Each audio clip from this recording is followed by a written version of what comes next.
trying to change or shift the narrative from thinking about and talking about and believing and perceiving that these technologies are bad, that these technologies are ugly, but more so that they are good. I mean, to be quite frank, and I'm saying all of this, but I don't know if 5 years from now we will be under the persecution of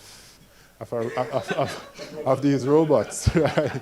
When we start to shift, when we start to think about artificial general AI and quantum technologies, when we start to think about those two, now we start to worry about the possibility of the future. But let's focus on the now. Let's be positive and focus on the now. And the now is that technologies, AIs in particular, can play an important role in transforming your lives. And there are a number of case studies, a number of proof of concept that exist globally that indicate that that is the case. And we want, for us here at GTR CMC, to share this information, to share this knowledge, to help you in terms of helping you to get a better understanding of how these AIs can work. So thank you, Caroline, for inviting us to be a part of this forum. The Tourism Linkages Network and the GTR CMC, the ministry generally speaking, works well together. It's a good partnership. I wish that other sectors would work with other departments in the university, because it would be a representation of what is called a national system of innovation, which has transformed most of these first world countries throughout the years. So thank you very much, everyone, for having me, and I'm looking forward to the discussions. Thanks. Thank you. Thank you. I know that we're small in numbers, but we can do better than that for the opening remarks, I think. And the reason why I think he also deserved a resounding round of applause simply is because he looks very good for somebody 200 plus years old, I'm saying. Right? He's been studying technology for 200, so you're about 300 thereabout. Perhaps he is a hologram. The greatest takeaways just from his opening ceremony is shifting the narratives, right? Shifting the narratives. Not just listening to the negative and what has been portrayed, but being curious and being willing to explore and discover. That was my first takeaway. My second takeaway is understanding the power of this tool to transform. And it doesn't mean that we do not also identify the risks and then figure out how to mitigate them. But it doesn't mean that we completely forget about the power of transformation. And lastly, AI is a tool, it's not a solution. AI is a tool, it is not a solution. So even as we speak about the power of AI, we still need people, creative people, brilliant people, knowledgeable people in the space using AI to find the solutions. So, Prof, thank you so very much for that. So we move on from 300-year-old mommy to a fantastic lady who every time I step into the room, I believe she's come to outdo us all when it comes to fashion. Mrs. Caroline McDonald Riley, Director, Tourism Linkages Network, representing TEF. Kindly put your hands together and welcome her. Thank you very much, ladies and gentlemen, distinguished guests. Good morning. I am so excited to be here on behalf of the Knowledge Network, headed by my chair, Dr. Omar Robinson. And this is continuing a series of forums we have, and we're really pleased to be here this morning. Now, this topic is I'm really passionate about it, not just because of what we have seen, some of the revolution in the linkages with respect to AI, but also because it plays a vital role in the tourism industry's future. As the director of the Tourism Linkages Network, I've had the privilege of witnessing firsthand the transformative impact of technology on our industry. AI, in particular, offers unprecedented opportunities to enhance and streamline the interconnections between tourism and other key economic productive sectors. And we're talking about gastronomy, shopping, entertainment, sports, health and wellness, agriculture, and manufacturing. When it comes to gastronomy, we have been able to use the data, analyze it to create great new menus. And that not only elevates the dining experience, but it also supports the local farmers by predicting the demand for the regional produce. When it comes to shopping in the retail space, with AI, we can do now more personalized shopping. And this not only ensures that our local artisans are highlighted, but also that tourists find meaningful souvenirs that enrich our culture. And of course, going through the different networks, there are just so much ways.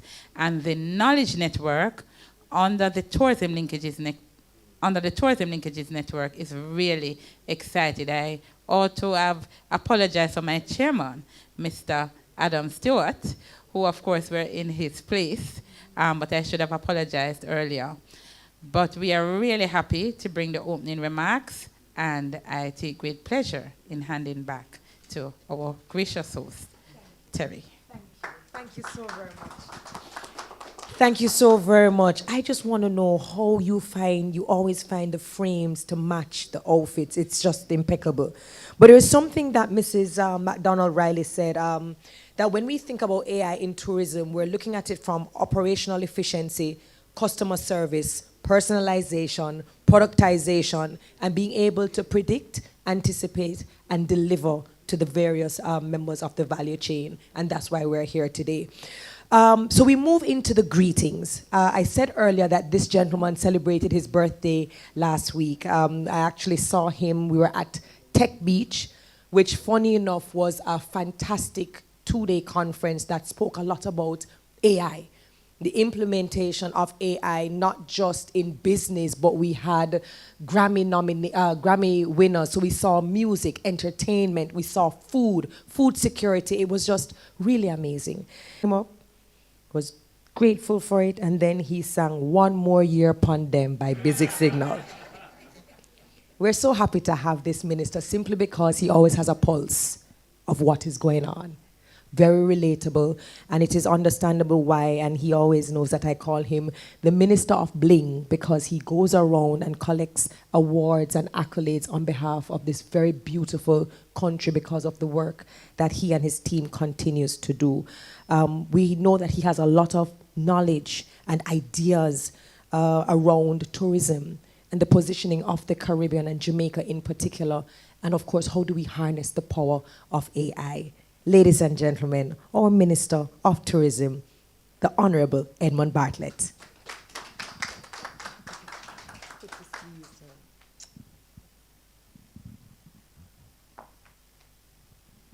Thank you, our member of the tourism family, Dr. Carol Reed, because she is on almost every important tourism event that we've had. Certainly in the last, I won't say the years because you're still young. She's been there and she's navigated us through some of the most complex and difficult areas of our own activity, but more so, especially when it comes to thought leadership. In most instances, when there are any matters to do with thought leadership and the thinking through by way of whether panel discussions or presentations of a more complex nature, it's always Dr. Carrells who is there to ensure that the audience understands a little better what are some of the sophistries that the great professors like Professor Waller and so on would enunciate. And beyond that, I think she's so affable and absolutely beautiful. So thanks again, and I welcome everyone to this very important symposium, as I am calling it, because it's all about ideas, it's all about how we're going to be looking at what the power of knowledge is going to do for us, firstly as individuals, secondly for the great industry of tourism, and then of course the wider country and the world. So that because of the same very technology we're talking about, there's no local anymore, there's no global anymore, there's no only a new hackneyed word since it was coined, glocal. Everybody talks about glocal now. So, and that discussion about glocal, it goes beyond a reference because it is founded in the new transparency that the world embraces, born out of data and the movement of data. But not only the movement of data, but it's the rate at which data now moves and how that movement has changed the relationships between centers of knowledge and power and authority, and the new dominance that it has created for somebody called the individual. And it has thrown a global structure on its head called globalization. As the world is recognizing now that the collectivism that had defined the notions of globalization are giving way to individual power, that through knowledge, through the interconnectivity and indeed the hyperconnectivity, that has resulted in this transparency that we talk about. So everybody now has power, everybody has a view, and everybody has a channel to transmit that view. And that channel could be you watch it, could be, you know, any little thing now, the most minute of gadgetry that is allowing for knowledge and information transmission. So tourism, which is known to be the oldest capitalism instrument on planet Earth. You know that? Tourism is the oldest agent of capitalism in the world. If you read the Bible and you realize what happened with Cain and Abel, it began. And Cain went wherever he went, I don't know, but he traveled. That was perhaps one of the first stories that we recall based on the good book. And man has been doing that as a means of enabling their own prosperity and their own search for fulfillment, for happiness, for peace, for comfort, and also for well-being. And so today, when we talk about tourism, we talk about 1.5 this year billion tourists that are traveling over the entire world and spending big money like $6-7 trillion. And creating, as a result of that, employment for 400 million people and representing 19% of the trade in services, 10% of global GDP, and 1 in 10 of everyone who is employed on planet Earth. So looking now at what simple information and knowledge has been doing is to understand that it's a whole new complex system that is emerging, that is redefining the way travel and tourism, starting from Cain and Abel, yes, of how that it has evolved over the years through various technological processes. And this one, which is now defining what we call the age of knowledge, is making something called machine intelligence compete with human intelligence. And so out of machine intelligence have come these various forms, the latest one of which is AI that we're going to be talking about. We started talking very early about basic data. If you guys remember when the computer business started, we had some one room bigger than this with one instrument in it. But before that, we had something called slide rules. Anybody, when we talk about slide rule, that ages you a bit, and it's only people of my vintage that can recall slide rules. In high school, we were sliding up. And with physics, we were there with this slide rule. Prof, you don't know slide rule. PS, you know slide rule? And they were saying, you cannot use slide rule in the exam. And then they allowed slide rule afterwards. And then we move on to linear programming. You remember that? Where you're going to now find the best fit line.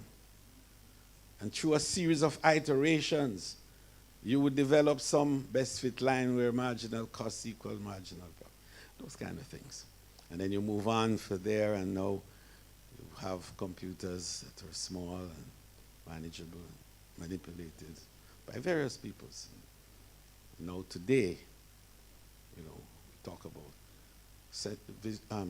virtualization and digitization, and what the impact of digitization now is on data management and the power of data to inform decisions, to create opportunities for optimization and greater utilization, more efficient utilization of resources. And then there's the whole issue now of sensors that are created that connects data points and enable us to transmit messages and things to happen simultaneously. So we can talk about making smart cities where all of these are connected.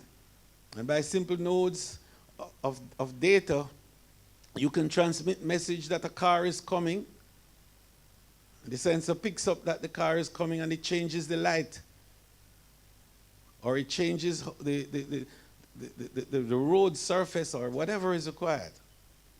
And then in the hotels, we talk about robotization and how now that technology is going to allow for people to be affected in their employment. And we discovered that earlier, from about 2010,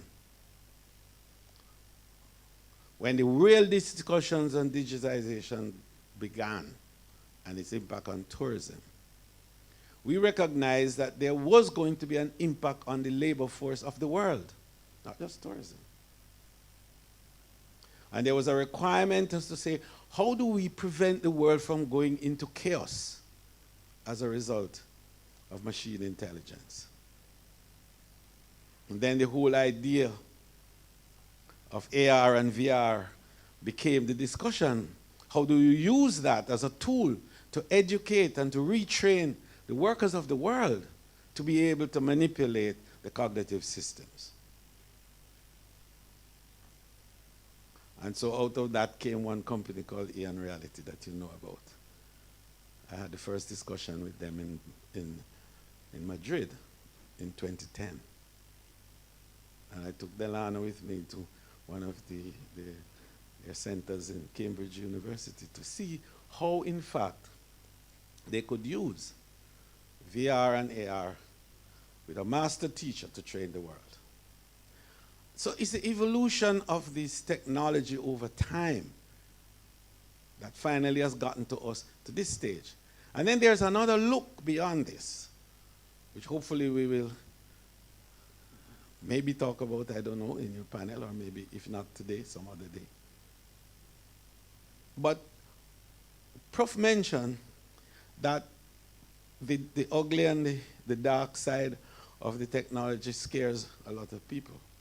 I just wanted to mention that he's right about how each step of the evolutionary chain of technology over the years has scared the world. And in every instance, it has come about in the end that the world is better because of it. But the fear, for example, when the technology for motor cars was developed, and the speed at which cars could then go, scared the world that man would drive himself into destruction. And then in the midst of it, we developed brakes. So I wanted to make that point to clearly make the distinction between human intelligence and the capacity of human intelligence to create the checks and balances on machine intelligence over time. So, Prof, we have no fear. Man will develop brakes. But for us to understand even further the power and impact of this now, in what I call intelligence praxis, with human intelligence on the one side and machine intelligence on the other. And the fear that machine intelligence might eviscerate human intelligence over time, because through algorithms it develops its own mind and decide its own outcomes using numbers and so on, and that we perhaps might not be able. But what will emerge out of that combination is simulation, where human intelligence and machine intelligence will merge to create what could very well be the new age. And that's now when knowledge age gives way to something else. And I'll tell you that in a second. But what emerges during this process of simulation is going to be influenced hugely by two elements of technology now: nanotechnology and 3D technology. And nanotechnology will allow you to access the most minute recesses, both of your brain, your body, your mind, places, physical places, and extract all the elements that could be destructive to you. And the impact of nanotechnology on tourism is going to be huge, in that the whole business of health and safety and security in hotels are now going to be secured. Because through nanotechnology, we'll be able to remove all the germs and viruses and so on that may be existing in the most minute crevices where humans cannot go. And then 3D technology is going to revolutionize the productive process to generate in enormous and infinite quantities goods and services. So medical technology, for example, is going to benefit greatly from 3D to replace arms and legs and hands and parts and so on. But so is the production of food and many other required equipment and gadgetry that we'd need to enable a human existence that theoretically will be safe and free from pain and harm. And so as a result of that, Prof, and your 200 years, the thinking could be that with nanotechnology and 3D technology, man could live almost forever. Because you would remove out of the brain the neurons that causes pain and difficulty and cancer and all the diseases and everything. And so out of all of that now will emerge a new age of wisdom. And the age of wisdom is probably what Revelation spoke about. I don't know. A new heaven and a new earth. No more sickness, no more death, no more pain, for the former things are passed away. And so what we are saying to you today is, as we examine AI and its implications on tourism, I just wanted to give a broader perspective, because I think normally you expect me to talk about how many tons of this and quarts of that and number and dollars of this. But my thinking has been, how do we help to broaden the perspective of analysis and enable for innovation to flow? And all of these think tanks that we've been doing and establishing the Global Resilience and Crisis Management Center, it's not about just putting up institutional framework around. It's to provide opportunities for new and exciting knowledge, engagements, and information to flow and ideas to be generated, and more importantly, to be converted into material goods and services with a value and a price. So enjoy today's discussions, indulge, ensure that you broaden your thinking. Don't be afraid to say things that people think is ridiculous and crazy, because it is out of ridiculous and crazy ideas that inventions and innovations are born. Thank you. Thank you so very much, Minister. It's interesting. As the Minister was asking about the no-slide rule, how many of us know about the no-slide rule? The slide rule, excuse me. It's interesting because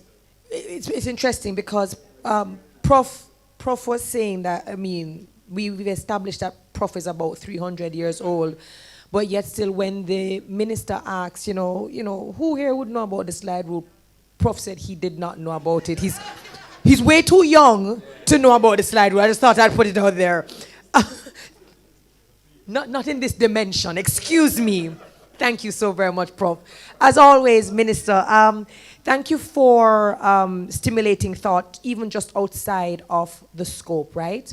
When he started speaking, what really stood out to me was the fact that we really do live in a borderless world, and that we do have a shift where it is the individual who really determines how everybody else does business. It is the reason why businesses are changing their models. They're changing how they do business to cater to the needs of the individual. So we're now realizing that, as Minister said, that people are searching and they're traveling and they're doing it for work, fulfillment, happiness, health, well-being, comfort, joy. They're doing it for so many things. But now they even have communication. They're communicating at a rate, I mean, that far exceeds what they used to do.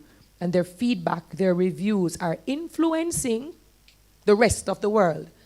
So the question is, if we establish that data is currency, and we understand that it is not good enough to have big data anymore, but smart data, what are we doing with that smart data?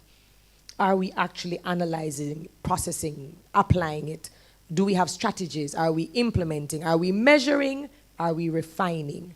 If we're not doing that, then we really will just be talking about this forever. Hopefully, we'll be continuing along the timeline to see how AI will be able to transform tourism. Which brings us to our keynote speaker, who, by the way, worked for Microsoft for about 18 years, started off as a senior program manager, and then he was just like, I'm smart enough, I'm smarter than this. Went to principal program manager, then he was like, this is a piece of cake. He became the principal PM architect at Microsoft, and then he decided to take all of this knowledge and everything that he has in order to help other people understand the power of AI and technology. And he's now the CEO and co-founder of PayEye Incorporated. Ladies and gentlemen, please welcome our keynote for this morning, Mr. David Tepper.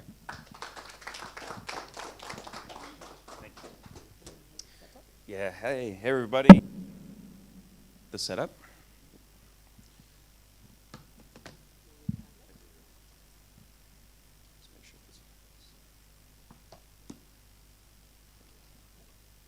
I know there was a no slide rule, but I have slides, so I'm already breaking the rules.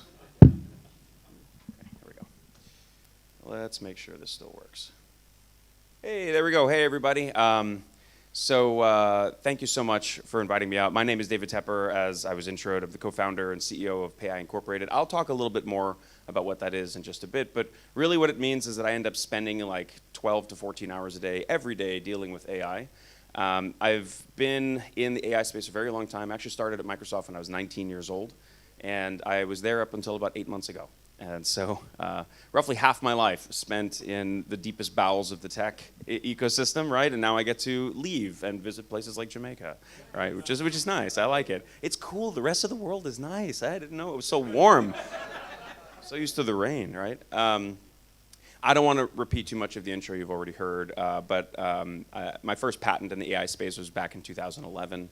I worked with this space across industry leaders, My company is, I'm very grateful to have folks invested that are extremely senior and extremely broad across the ecosystem. And so hopefully today I'm able to give you a pretty diverse perspective on things. And I'm also going to ground it primarily in things that are capable and possible right now, not getting so much into the robots of the future, right? And you know, the host of what if scenarios. I'm sure there's a lot of time for the contemplation of that in the roundtables. But how about I start with this? I was told that many of you, for many of you, this would be your first introduction to AI. And so I wanted to take just a few slides to touch on that at a high level before driving into exactly how it's going to impact Jamaica and the tourism sector. And so ignore the name AI for right now. Imagine you've got a building. I'm from Seattle, so I'm going to use the Space Needle, right? And you want to have a computer simulate it. You may want to use that simulation for structural testing. Maybe you want to be able to see it in 3D on a computer. You want to take a virtual ride up to the top and look out from it, and so on. So you set out on building a digital replica of the Space Needle. But where do you stop, right? Do you replicate every pipe, every screw? What about the paint streaks and the rust? Do you write code to simulate each individual molecule that makes up the Space Needle? Right, probably not. And so it becomes quickly apparent that you can't replicate it exactly. And so the best you can do is to create a good enough model. I actually made this. This is my gingerbread Space Needle. And any model is going to have its deficiencies. I actually want to check, are we connected in the back with the slides? Because I remember that there was some, are we streaming that? Not yet, okay. So before I get into some of the demos, I'll make sure that you guys are linked up here. So any model is going to have its deficiencies, places where it's fundamentally different or lacking from the original. And that means that whatever we're trying to use it for, the incompleteness of the model will introduce error. Now, as the march of technology progressed, we needed to reduce error to continue to improve. And so we created systems that looked at the original building and identified patterns. And it turns out that by repeating those patterns in the model doesn't have to be a perfect replica of the original in order to represent it far better than trying to copy every single thing about it manually. Now I can use this statistically enhanced model of the Space Needle in this case to do things that I wanted to do with the real Space Needle, and those patterns will make it far more accurate than anything that I could get out of gingerbread. So traditionally, this type of modeling is called machine learning. It's extremely advanced pattern matching so that we can create statistical models that approximate the real world and use those models to make predictions, test out theories, and simulate the consequences of actions without first having to take those actions. And we see this everywhere. There's weather forecasts that are done by modeling weather phenomenon. There's way too much weather data to program every single thing individually, right? And so we create statistical simulations for it. The same thing is true of stock market predictions, which are based on financial models, because the real international financial system is way too complex to replicate digitally, right? But most of us deal with this type of modeling far more frequently and far less obviously. Social media is entirely built on these types of models. But what they're modeling is human engagement. Oops. And my mouse is also modeling the floor. There we go. The things that interest humans are too complex to program exactly. So they leverage machine learning to understand the patterns within our preferences so they can increase engagement and show us more and more relevant advertising. At its core, social media is a form of modeling that's designed to curate the information that we see. In order to keep you scrolling on TikTok for as long as possible, the models statistically represent your engagement patterns and decide what to show you that will keep you present. And it obviously has been widely successful, right? Like most of the major tech companies are in some way gathering your data and then selling it back to you in the form of ads. It's modeling the part of your intellect that decides what to click on, what to watch, or what to buy. And so the Jamaican tourism industry is already subject to this. If someone goes to a search engine and asks where they should go for a vacation, it's these curation models that decide what the user sees, right? These are also known in the industry as recommendation systems. So if someone looks up best resorts, top beaches, top reviewed restaurants, who decides what gets shown and in what context, right? It's these recommendation systems. And so systems like Google, Expedia, TripAdvisor, and so on, they're actually not incentivized to show you some version of the truth. They're incentivized to show you what the models predict you're most likely to interact with. And so things like investing in search engine optimization and generally providing a good service to get top reviews for your customers, right? That'll enable the company to leverage the upside of this technology, which is improved discovery, the ability to get your brand message in front of a bunch of people who are most likely to interact with it, and so on. But having widely deployed systems that are extremely powerful, extremely popular, and solely incentivized to show you what you'll click on has its side effects. Again, these models are only targeting that which will get people most engaged.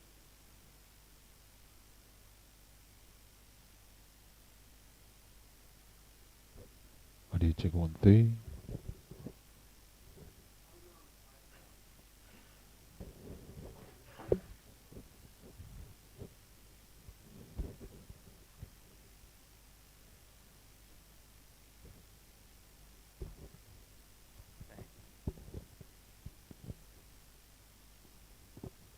Hello, hello. Testing, testing. Can you guys hear this? We might need to increase the gain a little bit on this one, just like it was before for the demos. As I was saying, these algorithms don't have a sense of social morality, right? Many of us, especially the younger generation, are faced with the negative side effects of widely deployed curation systems daily. And virtually all of us live with them or are impacted by them in some way. So like every powerful technology, there's two sides of the coin, which is why, you know, this entire conference is the good, the bad, and the ugly. And we'll talk a little bit about that as we get further in the talk. So why now all of this renewed talk about AI? You know, it's been around us forever, but you're hearing AI in the news every single day now. So at what point does modeling an intellect become an intellect of its own? So up until this point, we've discussed systems that approximate real life so that you can simulate reality and take actions based on the findings.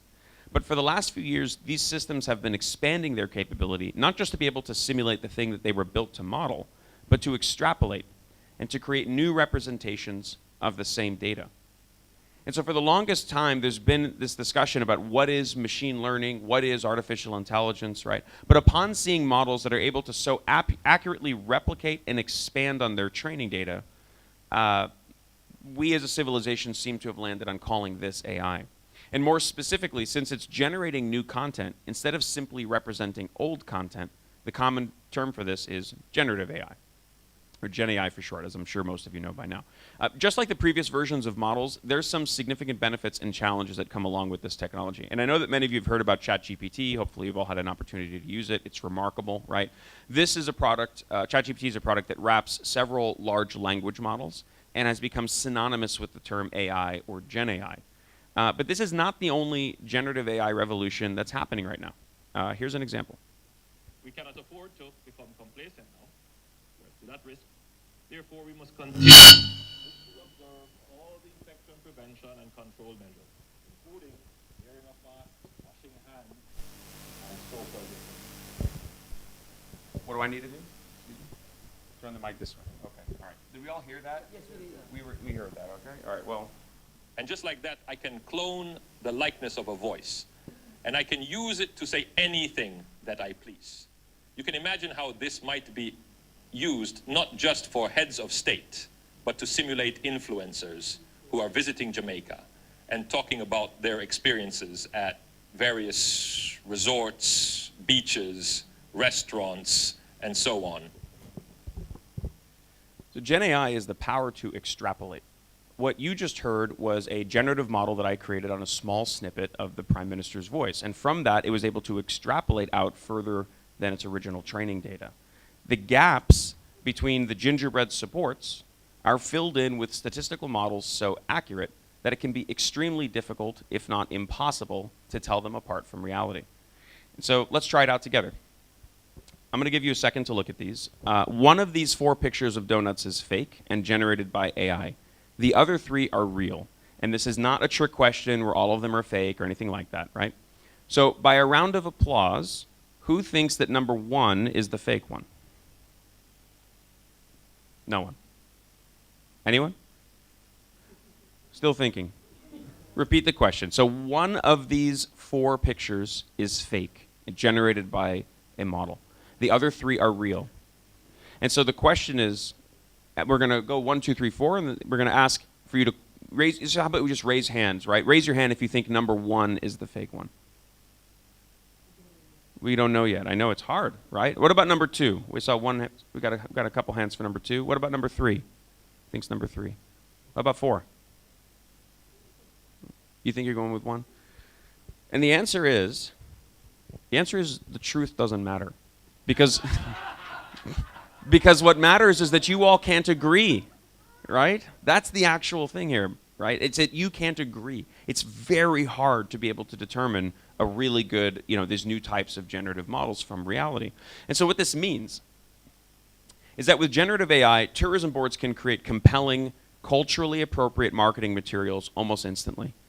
This could range from crafting things like blog posts, social media captions, even in multiple languages, and it can generate stylized travel videos that highlight underrepresented destinations, right? These campaigns can be constantly refined based on traveler feedback. They can even be highly specialized to the individual user that's viewing them and make them, more likely than ever to want to visit. It also makes it so that small and medium-sized tourism enterprises like boutique hotels, individual tour guides, even craft market vendors can leverage Gen AI tools to create polished marketing materials at extremely low cost. So this reduces their dependence on expensive advertising campaigns and things like that, and it levels the marketing playing field so that local entrepreneurship and community-based tourism actually has a way to compete with the big guys, right? You can even deploy things like chatbots that can handle this giant flood of customer inquiries and questions and things like that, and so you don't even need a huge workforce or a large financial outlay in order to support that. But it also means that Gen AI makes it easier than ever to produce convincing but entirely fabricated images, videos, and influencer endorsements. Operators can create fraudulent promotional materials that lure tourists into substandard or even non-existent accommodations, right? These scams can damage the entire destination's reputation and set tourists up for disappointment so that as they come over, there's just this flood of negative reviews because it doesn't meet their unrealistic expectations. Gen AI can also be misused to create false historical narratives. Videos or articles suggesting non-existent cultural rituals, misrepresenting historical facts and figures, right? This can distort Jamaica in the eyes of its would-be tourists, and over time undermine the trustworthiness of any information that's coming out of the region for people that are interested in coming. But Jamaica is not alone in this, right? This is something that everyone theoretically is about to be affected by. It's unclear what the solutions look like, right? But it's definitely going to be a point of conversation that should be discussed maybe in the panels today. This isn't initially likely to happen intentionally, but more through a model trying to keep the user engaged. So for example, the user will ask a question, and in an effort to give the most appealing response, it'll create a wholly fake narrative distorting the truth for that user. Like that time Trump visited Jamaica, right? He had some jerk chicken with the boys, Oh, you guys don't remember this? So these types of fakes have been possible for years, right? Ever since Photoshop. That's nothing new. But what's different now is the extreme ease with which they can be created. Before, it used to take a lot to create like a fake video. And now, I want to show you my very favorite resort commercial with narration from the Prime Minister himself. Are those people riding a sea lion? Yeah, it looks like it. For a limited time only, you can ride any of our lovely sea creatures. Sandals Jamaica sale is now on. Visit sandals.com or call 1-800-SANDALS. So Gen AI can simulate an authentic cultural immersion, giving visitors a richer sense of local norms, etiquette, and values. Tourists can engage more thoroughly with the landmarks and the people, easily understand patois, not just from a live translation of the words, but also in the visual context of what's going on around them. And they can ask questions and self-navigate to optimize their experience in the country. Models like the ones available in ChatGPT are far more invasive than traditional models because humans can tell it exactly what's on their mind right then and there. And so that can lead to a proliferation of niche-focused tourism. We already have folks that come to Jamaica for reggae, right? But what about heritage tourism, sports tourism, right? Gen AI can shine a spotlight on these niches, creating tailored itineraries that reduce an over-reliance on marquee attractions. However, the reliance on models to provide in-context exploration and immersion erodes the human connection that makes tourism in Jamaica so special. It diminishes the perceived value of local experts, tour guides, cultural interpreters, historians, and so on. who will bring intangible value through their lived experiences and ability to storytell, right?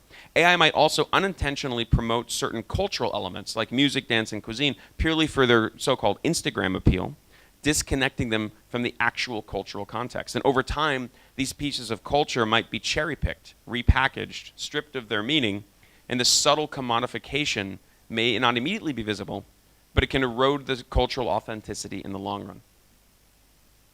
And then the competition begins. So with tools that can generate polished marketing content at scale, every destination risks sounding similar. Seemingly perfect beaches, universally friendly people, vaguely authentic experiences, right? When every tourist board can produce AI-polished narratives, yes, that's right, it might become harder for Jamaica to stand out. And over time, this narrative homogenization can erode genuine destination branding and reduce the uniqueness that drives tourism choices. AI-generated fake reviews and testimonials can flood travel platforms, and in fact, they already are, making it harder for visitors to distinguish between genuine guest experiences and synthetic ones. This erosion of trust can lead travelers to lose confidence in booking systems and official tourism board endorsements, negatively impacting legitimate tourism businesses. Local tourism boards may find it increasingly difficult to maintain a consistent positive brand identity. Rogue actors, including competing destinations or malicious lobbyists, could systematically produce negative or misleading content. Today I am announcing a state of emergency for Jamaica. Creatures from the deep are threatening everyone and everything that comes close. The beaches are not safe. The land is not safe. Do not come to Jamaica if you value your lives. Sandals Jamaica sale is now on. Visit sandals.com or call 1-800-SANDALS. This one is a little bit of fun. Demonstrates how hidden messages can be encoded in AI-generated imagery. This is obviously a fake image. In fact, this guy has his butt out right here. But if you squint your eyes or view the message from afar, something else appears. Go ahead and squint now and raise your hand when you see it.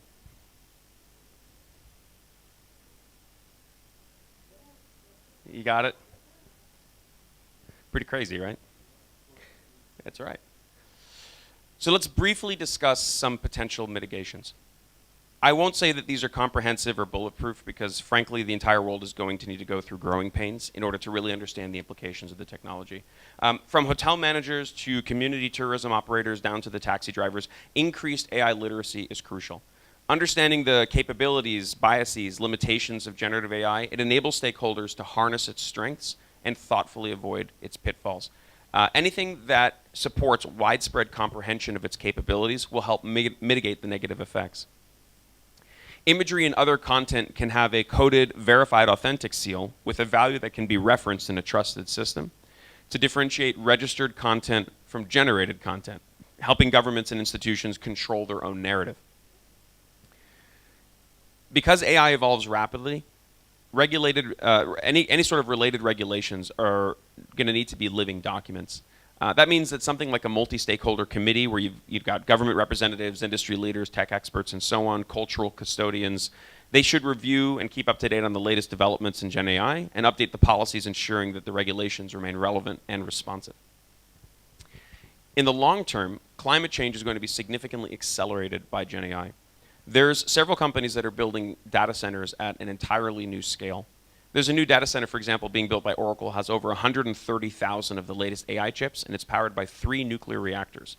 And that is a single one of these new data centers, right? There's hundreds of billions of dollars that are being invested in this worldwide in order to make this happen. So the world's energy generation is growing at a massive rate to accommodate this new technology. And so any plans that have been made to handle the increased acidification of the oceans, rising sea levels, increased weather volatility and strength, these will need to be considered sooner, since humanity is collectively throwing more energy at this new type of technology than anything that came before it. Of course, I wouldn't be much of an entrepreneur if I didn't mention my own company. My team and I are bringing all of our years of AI and cloud expertise together to create the most unique and expansive set of tools designed to let you harness the power of Gen AI with ease and to deploy it at scale with a clear understanding of how it impacts your business. So the cost of Gen AI is actually driven by its power consumption. And that means that each and every time you use it, it has a subtly different price tag. So this makes it a nightmare for companies to build and deliver products that leverage it, since it becomes extremely challenging to understand what's happening to your margins at scale. So when you need to pay for AI, that's when you come to PayAI.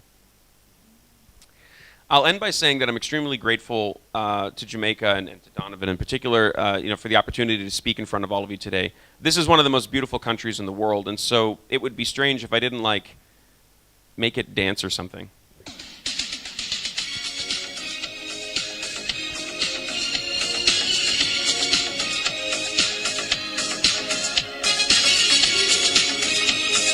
So what's interesting is that if you pause this anywhere, it's going to look like a Jamaican vista on any single frame of this video. No matter where you pause. All right. Thank you all so much for your time. I'm David Tepper, CEO of PayAI. Great to talk to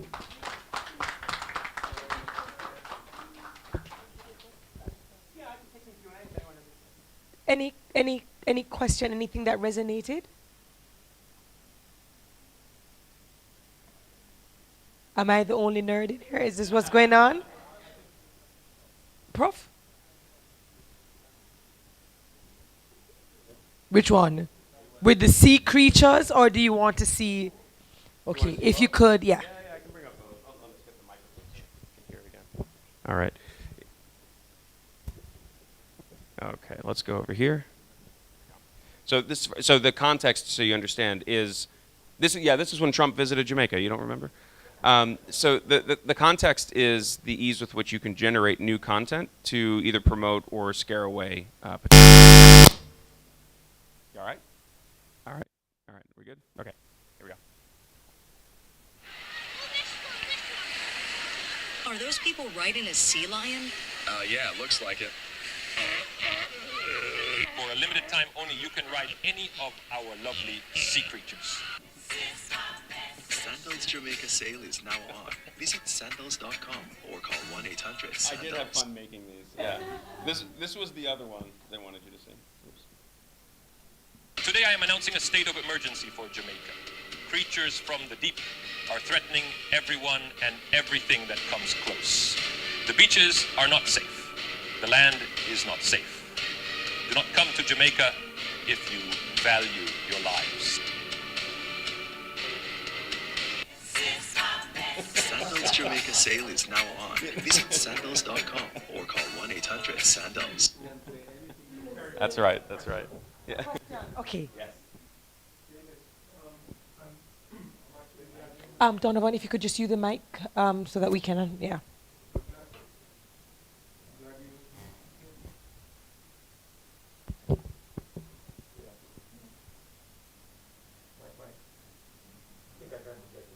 I think that mic was the one that ran out of battery.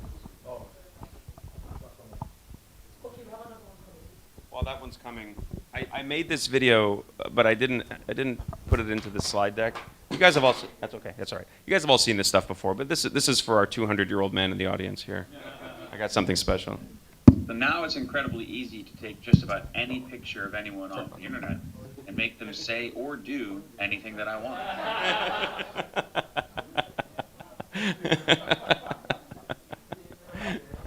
I'm David. In a way, I'm glad that you've used the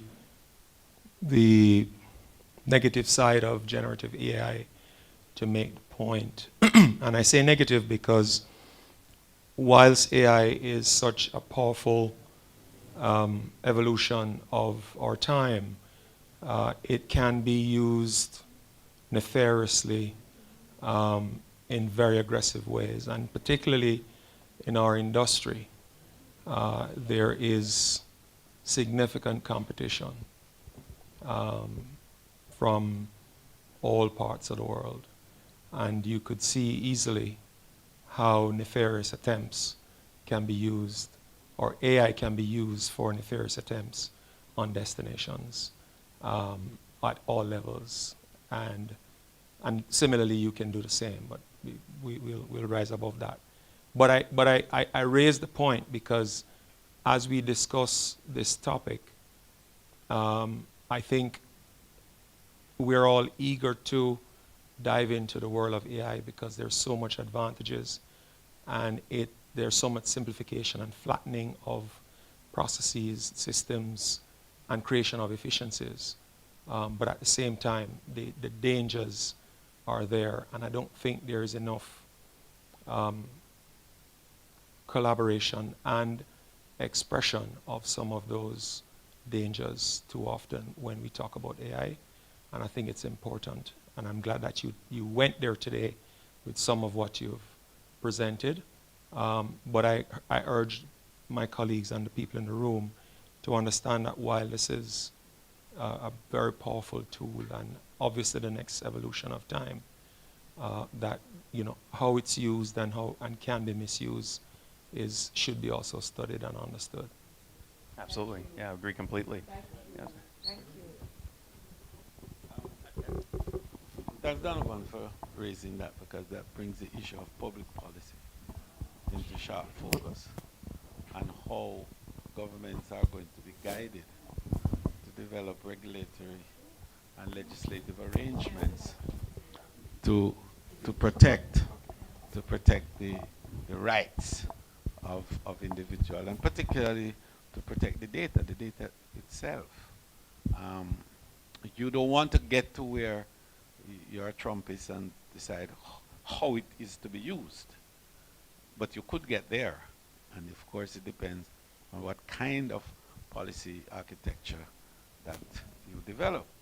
So one of the things that has to be very clear from the beginning is a greater sense of immersion on the part of the public in this whole matter, one, but also in governance, because it's governance that's going to determine whether, in the end, AI becomes chaotic and destructive, as you say, or it becomes a source of great public and national good, which is really where we want to go, which is the point I made, I believe, in terms of that simulation that must take place.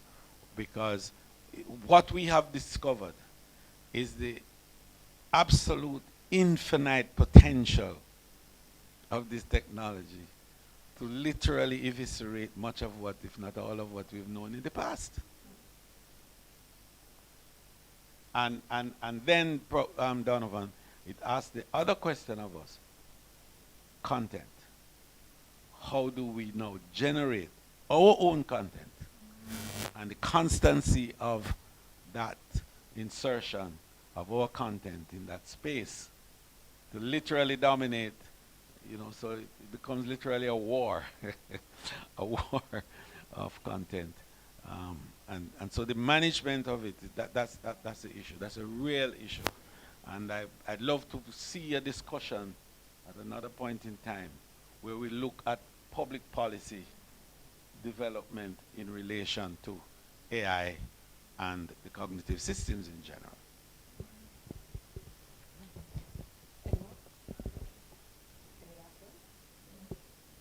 Thank you all so much.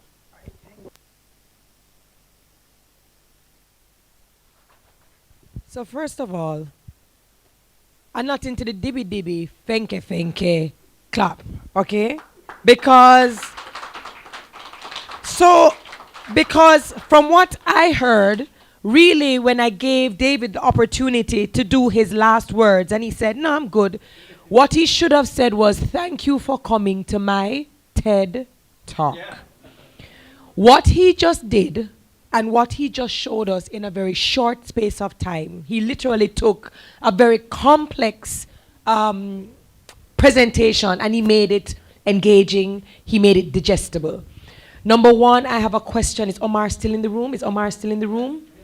Omar, so about riding the sea lions, the limited time offer, does that happen during Christmas or what? Only for Christmas. In all seriousness though, thank you for that. Thank you for connecting the dots. And there's a deeper conversation that actually has to be had outside of creating content and even policy. It is actually going back and having a country where people are not too quick to click and share without confirming. Because no matter what we do, as long as the machine understands based on what he's saying, the pattern, they know what's going to get the clicks. They know what's going to get the shares. They are going to do this more and more if they know that we are a nation of people, whether it's Jamaica or the world, who just go, what? Share. And that's what we've been seeing. And so if we are to, so what I'm saying is we have to balance this. While we're doing all of this on this side, we need to also make sure that we're creating individuals who are not only AI literate, but individuals who stop and ask themselves, this sounds kind of weird. Let us go and see if anything else is available for us to confirm. I have so many things that I would love to say just about you and that presentation. I personally enjoyed it. I am a nerd, and I believe that when you're in a room with people who know more than you, you are absolutely to absorb it all and see where you can make the necessary application. Thank you for using our country because it helped to really drive your points home. Another round of applause for David Tepper. Fantastic. Oh my God.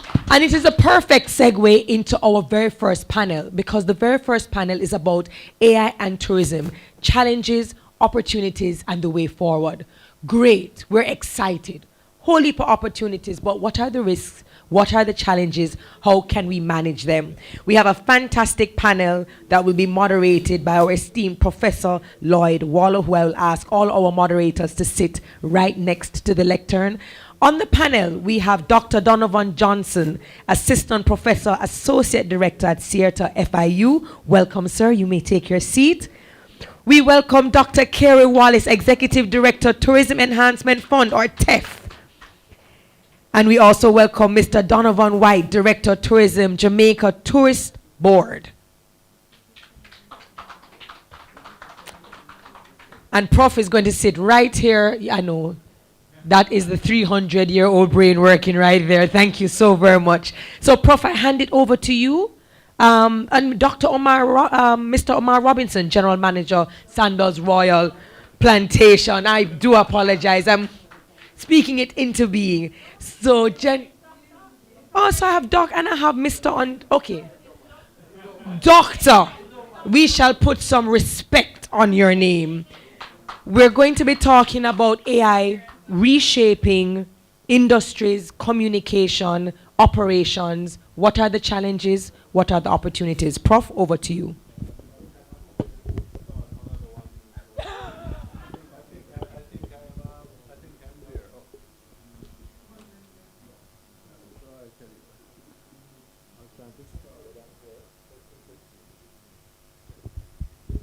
Thank you very much, everyone.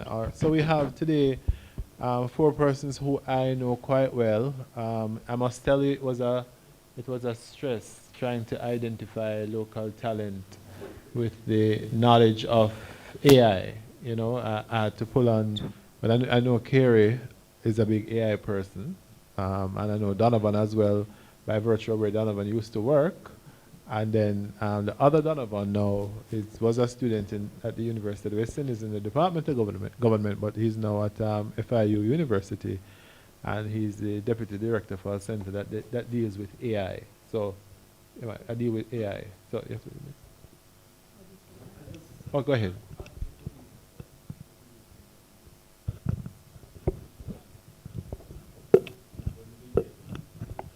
Oh, we have the video for him, Minister. All right. So I'm going to ask each panelist to just introduce themselves. You know, Donovan will be talking about just the recent development in AI. Donovan, Dr. Johnson will be talking about the development of AI and how it will affect the tourism sector. Dr. Wallace will be talking about the value of the AI in general in terms of the sector. Donovan, the good-looking Donovan, according to him, will talk about the transformations in marketing, and then Dr. Omar Robinson will be talking about the future of AI and the tourism sector. So we'll just start with the not so good-looking Donovan. Go ahead, Donovan. Hi, morning again, everyone. As Lloyd said, I'm Donovan Johnson. I am a professor at Florida International University. I am also the associate director of CERTA, an institute, the Institute of Trustworthy AI, we call it. I actually also serve on the Hewlett Advisory Board at FIU with David, where we discuss, amongst many things, AI and its implications. And so I think, David, thank you for having touched upon some of these very important things so far, so I won't distill many of them again.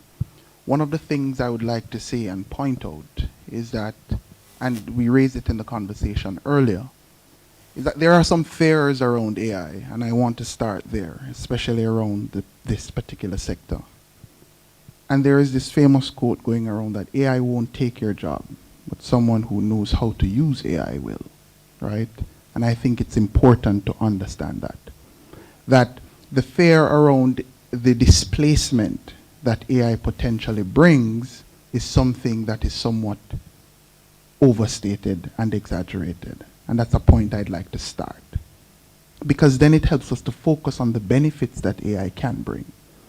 Because there is one dimension of AI that looks on AI as an advisor to humans. How can AI provide advice to us? And there's one dimension that looks on AI as a partner. How can we coexist to enhance human capabilities and how AI can work alongside human beings? And that's the part I would like us to focus on, all right? I will leave the good-looking Donovan to talk about the challenges. I like to be the bearer of good news, right? So in the tourism industry is ripe for the embracing of the evolution of artificial intelligence in many, many ways. Tourism is an industry that serves human psyche at its very base. It's how you attract the mind to a destination, to an experience. And AI has the capability to curate experiences that are so specified and designed and specific to human desires. And if we think about the application of AI in that way, then we're able to leverage all of its benefits and its advantages. The second point I want to raise is that there is something for everyone on the tourism value chain. AI brings something to everyone. It's not just about, I know we have spoken a lot about the tourist coming, but it has benefits even for the line staff to enhance their work and to make them love their work more in ways that can help them to contribute to the tourism product that we so love in this country and that we all cherish. There is something in AI for the person who works at the front desk. There is something in AI for everyone on the value chain. And if we think about it in that comprehensive way, we're not just thinking about utilizing AI to make bookings more seamless and to curate experiences for the visitor, but how can we use it to enhance the lives of the people that we so serve, right? And that's important in our context, especially given all that's happening in the tourism industry. We need not mention it, right? But there is so much happening, and we can think about how we leverage this tool to also enhance people's lives and livelihoods. And I will touch on one challenge that I think the digital divide that exists in our country and exists across the region, and not just this region, is one of the major challenges. How do we get people to become digital natives so that they become conversant with technology, that they're able to utilize the technology in the way that enhance themselves, the work that they do, their families, and so forth? That's a major, major point at which we must start. How do we enable people to utilize the technologies that they already have access to contribute to the digital evolution that we're now experiencing? Because there's one thing that I can tell you for certain. AI is here to stay. It's not going anywhere. It's going to continue to impact our lives in groundbreaking ways. And if we do not tap into the ways in which we can leverage it, we're going to miss the train, right? The good thing, as Lloyd will tell you, that Jamaica in our region is at an advanced stage when it comes to digital transformation, right? And that's one of the things I love about what we're doing, is that compared to our neighbors, we're advanced in digital transformation, but there's so much more to be done, right? And so that's one point, and Minister touched on it, legislation, very important. We don't want to find ourselves at a place where the technology is moving beyond the legislation, and the technology is here, but we can't use it because there's no space for it to be applied in the way that we want it to be applied, right? I'll leave it there for now.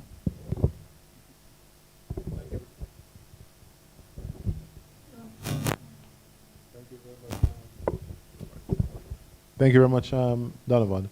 You know, I just wanted to just make one other note as it relates to the value of AI, and it's a position that not many people. As I said, I've been studying technology for over 200 years of knowledge of human interaction with technology, and in particular the relationship between technology adaptation and small island developing states.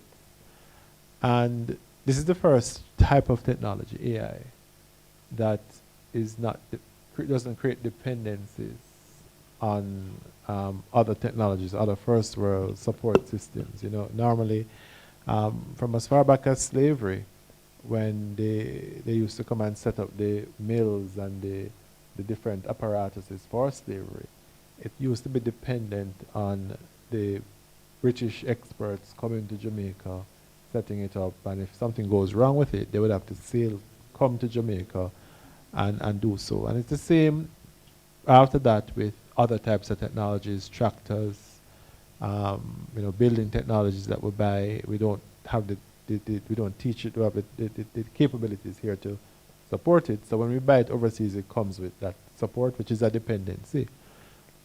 AI is the first technology that humanity has made that is a more democratic type of technology.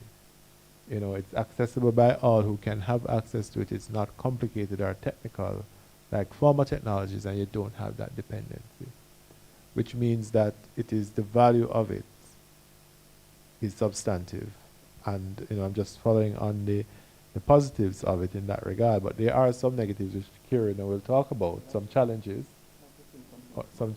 that we may have to deal with in terms of inculcating AI. There's one thing I'd like to say before we move on.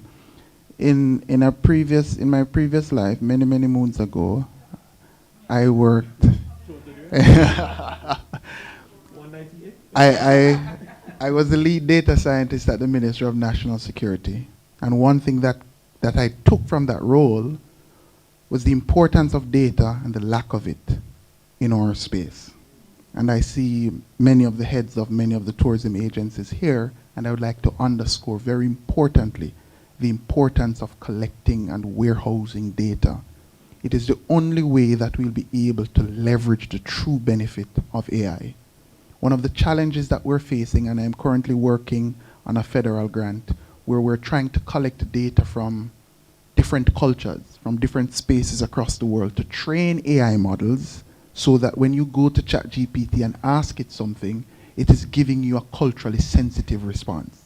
It's not giving you the response of the white narrative that exists, or the predominantly white narrative that exists, right? And the responsibility is on us to make sure that we collect and warehouse that data in ways that we can utilize that data to train these AI models so that they can be useful to us in the ways that we want it to be useful. And so that's very important. That's one of the things we can do at this point. All right, thank you. Good morning, everyone. I'm one of the persons that are just super excited about AI and the potential and opportunities for Jamaica. Why? Because Jamaica should be developed by now based on the resources that we have, based on the location that we have in the Americas. We're the third largest English-speaking country in the Americas. The Caribbean has the bluest waters in all of the world. The Caribbean is the #1 cruise destination on planet Earth. Jamaica is one of the most beautiful islands on planet Earth. And so from a tourism perspective, what has been in our way of getting to that promised land has been a lot of artificial barriers. It has been a lot of lack of knowledge, lack of power of the people. And here comes AI. Knowledge is power. And it's democratized knowledge to where every single person with a smartphone in their hand. Do you know which country has the highest number of mobile phones per capita in the Caribbean? Jamaica. So here we have the ability to access this power that now gives power to the people who are living on a land that's the most beautiful on our planet. You see where I'm getting at here? The opportunity to use it in the right way to convert this amazing resource that we've been blessed with to wealth is an industry called tourism. It is where people freezing somewhere now, gray skies and a concrete jungle, save up their money, take their time off, jump on a plane to come here to spend a week experiencing what we have been blessed with. And so before, when there were barriers to getting to that market, I remember 20 years ago, Omar, we had to, all right, I will go back to 200, but 20 years ago, when we had to market our small hotel banner, we had to get on a plane and go to ITB and World Travel Market and make contracts with tour operators, and tour operators had a whole slew of travel agents and had contracts with the airlines and all kind of juggling and up and down before we got one visitor in our properties. Today, AI and technology overall has just cut out, not all, but a lot of those middle people. And we are getting visitors directly from us being with our smartphones, taking content or a video or whatever. It's getting to the eyes of our market instantly. And so it's opened up doors, especially for a country like Jamaica.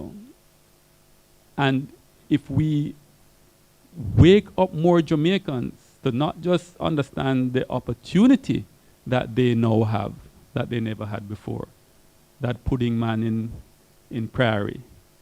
How can we have more upskilling, training, letting them realize every craft market, vendor, everybody who provides something of value, how can we get them to use this tool now to get to the eyes of the market rather than the old way of reliance on middle people?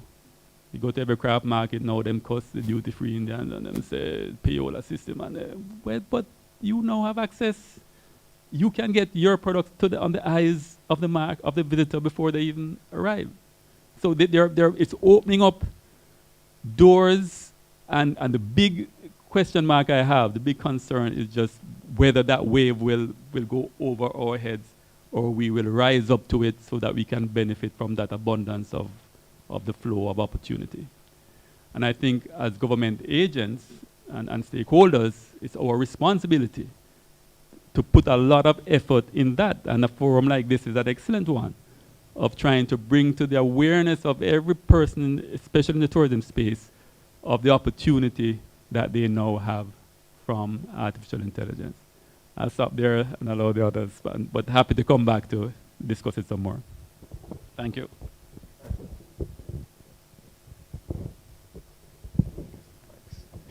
Mics have a mind of their own today. Need some AI training for the mics. Yeah. Morning, everyone. I'm going to start my introduction or my thought from a slightly different angle.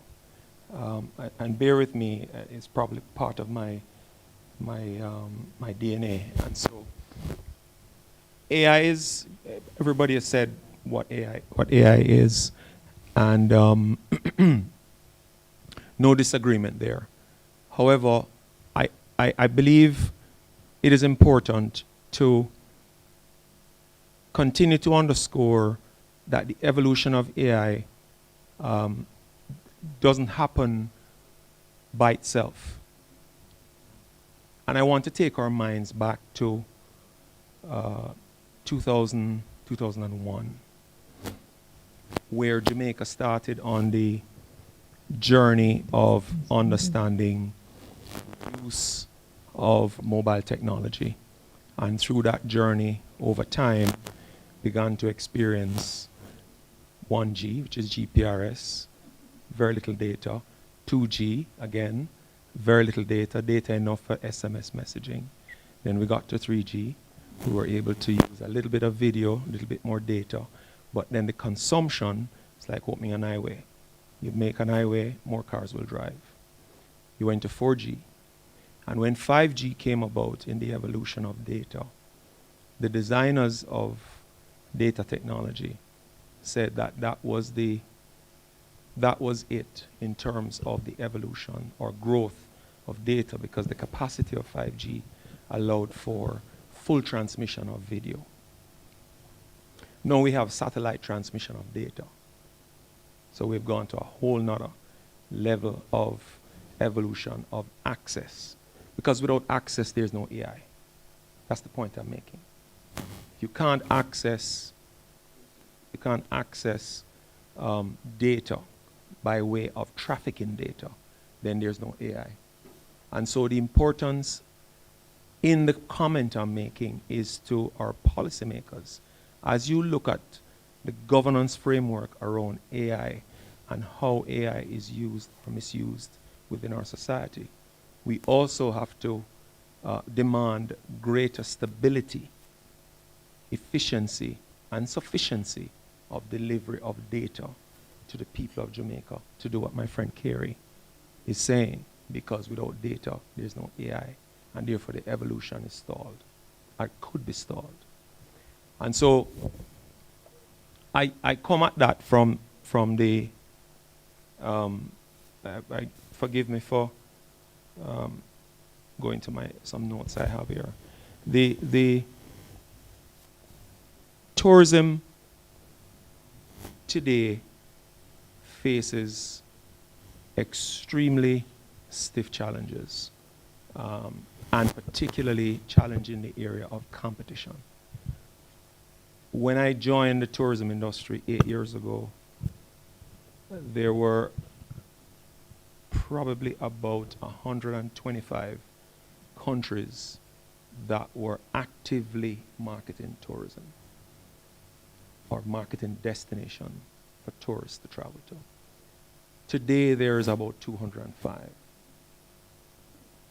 Next year is probably going to be closer to 270, which means almost all the countries in the world have decided that tourism and destination marketing is an economic value to their society. And so being able to market your destination can no longer become a laborious process of 3 months, 6 months, 8 months to deliver campaigns, to create messaging, to create videos, to create images. And so we now operate in a space that is, I don't know if super nimble describes it, but we are on a knife's edge of getting to the consumer, because at the end of the day, the consumer is not waiting on you to decide what you want to tell them to make a decision as to where they go next. And that is the change in the conundrum that AI and the presentation of more data has caused in our industry. It has created a space where you cannot have downtime. You cannot take 2, 3, 4, 5, 6 days, a week, a month to make a decision to say yes or say no, because that may be the decision that decides whether or not you make 7% or you make minus 7% growth. It's as simple as that. And so the impact of AI we've identified probably about 6 key areas from a marketing perspective that AI is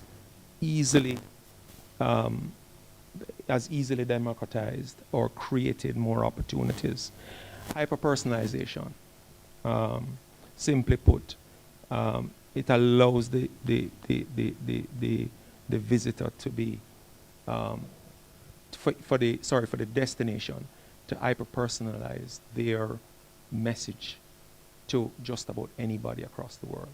If you can think it, AI will figure it out, and if AI figures it out, they can create a message that is going to talk to you directly. Data-driven decision making. Nothing we do today anymore is because we kiss our finger and put it in there and see which way the wind is blowing. It has to be based on data. And if the data doesn't support it, 9 out of 10 chances we're not going to do it. Efficient advertising spend. And efficient here doesn't mean that you spend less. It means that you get more for what you spend. And that's it's an important point to make, because sometimes you get the question, well, with all this data and all this AI and all this internet stuff, you don't need the budget you have. Oh, I need more, because I'm making more decisions every day. Before I was making 1 decision a month on content. Now I'm making 3 decisions a day on content, which means I'm making 90 decisions a month instead of 1. And every one of those decisions have a cost. So it's not about the spending less. It's about determining what gives you greater value so that you get greater efficiency. Storytelling and content creation. We saw what David did today with content that he probably just did last night while he was having a scoop of Devon House ice cream. Exactly. There you go. Quite easy to do. But again, content is king, is the cliche. But content is also very dangerous, or can be very dangerous. And I always, when we talk about content, I always make that point. Real-time adaptability. I can shift my mechanisms day to day, depending on what I'm saying, who I'm saying it to, and where I want it to reach. It's as simple as that. And lastly, and most importantly, brand reputation and sentiment analysis. Something some of us who are a little older, like me, like Lloyd, used to call research. It now has fancy name, sentiment analysis. Am I right or wrong, sir? Says by the professor. But I leave it there for now, but stew on that because I think the conversation will evolve. Thank you very much, Donovan, for quite a stimulating presentation. We now move on to Omar, who will tell us about what's next. Yes, thank you very much. Good morning, ladies and gentlemen. I'm Omar Robinson, and I am the General Manager here at Sandals Royal Plantation, and I'm also the Chairman for the Knowledge Network within the Tourism Linkages Network. Now, thank you for the opportunity to share insights on the future potential of artificial intelligence in Jamaica's vibrant tourism sector. And I think while Caribbean tourism, a lot of it is still humanized because the customer wants that human experience. They want that touchy-feely aspect of it. There is still a lot more left on the table with incorporating technology into our operations. And this is where, you can have more personalization being done, which is what today's customer wants, a more customized experience. They want personalization. Can be a cookie cutter experience, or it shouldn't be a cookie cutter experience. And I think the larger chains more or less understand this, and especially my company understands this. As such, we have started with the introduction of many forms of improved technology and AI. And it's for some of the smaller hotels, the smaller tourism operators, that's where the challenge lies, that they need to jump on board. It will only work to enhance their tourism product, and I'm sending it out there as a challenge, especially to the smaller operators. Get on board, get some form of AI, go, get the knowledge, see where you can incorporate. You maybe can't incorporate everything all at once, but you can do it on a scale basis so that your customers today, even the customer. I remember I had a customer who, at my former job, they came to Jamaica to Miss, what's her name? Miss Brown's down in Treasure Beach that she got the room. And this is somebody who has her own shoe line in New York and own a villa at the hotel. But she wanted a customized experience where she got down to Miss B's. It was Miss B's. And Miss B's have a little B&B down on the south coast where Miss B use water, put the pot on the water on the stove to make coffee. Miss B don't have a coffee pot, but and she was able to tell me all of this thing, but it's the power of technology, why she was able to get all that information. So there are a lot more opportunities, and I'm encouraging our tourism operators to jump on board, utilize the power of AI. As Dr. Donovan said, it's not AI that's going to take the jobs. Jobs are always going to evolve. It's the people who know how to operate the AI and leverage it to their advantage. Those are the jobs that will that's very profound. Those people will get the jobs because there is no stopping. I remember when the scientific calculator came in and everybody thought, yes, it's going to do this and it go. Oh no, me can't use the scientific calculator. But there are people who know how to do it. So it's just fear of the unknown and us not opening up. It's true, it's us not opening up to take advantage of all the the wonderful things that can come about. So today I'll discuss how we can leverage AI to create more personalized guest experiences. Now, one is through AI chatbots and virtual concierges. Now, again, you'd find a lot more of the larger companies, larger operators have chatbots. Smaller operators, you need to jump on board. Now, imagine AI, even an AI-powered chatbot that can respond to customers in Jamaican dialect and other languages. So that's an area of opportunity there. This could provide real-time recommendations for local attractions, help with dinner reservations at authentic Jamaican jerk restaurants, or personalized spa treatments. I tell you, everybody wants a personalized experience. Everybody wants to come ride the sea lions. I'm telling you. All right. So AI helps to create these guest profiles so you can successfully cater to the guests. And help to enhance their vacation. As Donovan would say, in marketing, there's the opportunities for dynamic pricing and promotion. So AI can analyze historical booking patterns and external data, flight availability, festival weather, all those things to offer dynamic pricing. And you know what dynamic pricing does for your bottom line? Because just like how the airlines do it, no two persons pay the same price for that seat. And if you don't grab it when it comes, you may get it for $20 more, or $20 less, or $100 more. All right? So hotels and tourism operators can analyze vast amounts of data, including market demand, competitor pricing, and customer behavior to adjust room rates and their rates for their offerings in real time. Key benefits of AI-driven dynamic pricing: maximizing your revenue and profitability, gaining a competitive edge, enhance revenue management, and you can also throw in your value addeds for to enhance early booking. Now there's a lot of operational efficiencies which can take place which can be implemented due to AI. Predictive maintenance, where AI-powered predictive maintenance help properties anticipate and prevent equipment failure, reducing downtime and maintenance cost. And we know in the hotels, there's always something breaking down. There is always, it's just the nature of the business. As a hotel manager, we spend time outing fires because there's always something coming up. So if we can predict, when something is likely to take place, one of these mishaps, we can ensure that, we reduce that and reduce the inconvenience to our customers. Staffing optimization.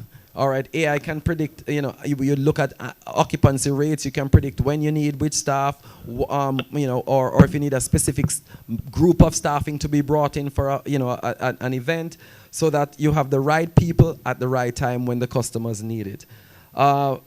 There is front desk automation. As Donovan said, every area of the hotel can be used. Through the AI-powered chatbots, virtual assistants, which can help to automate check-ins, check-outs, guest inquiries. I know here at Sandals, we use Gina. And the guests will say, I spoke to Miss Gina. I wrote Miss Gina. And it's real time. They don't have to look for a member of staff. And Gina is linked to all our devices, and any one of us can respond to the guest in real time. Real time. All right? So a problem happens, we deal with it right away, instead of something, staying unattended to and it, compounding the issues. Inventory management, AI-driven inventory management systems track and predict inventory levels. So when the occupancies go higher, you make sure you have your inventories in there so you can successfully, cater to the customer, and ensuring that you have adequate supplies.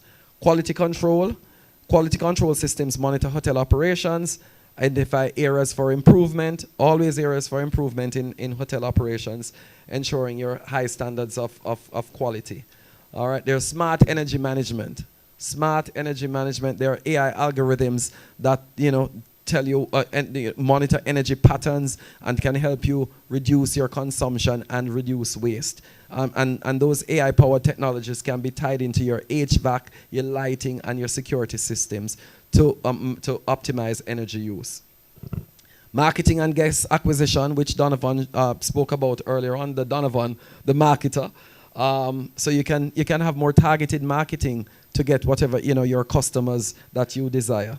Now, there's also reputation management through sentiment analysis, Donovan spoke about, which you can scan online reviews across TripAdvisor, Google, and social media platforms and identify patterns in feedback, helping hotels anticipate guest needs and address concerns before they arise.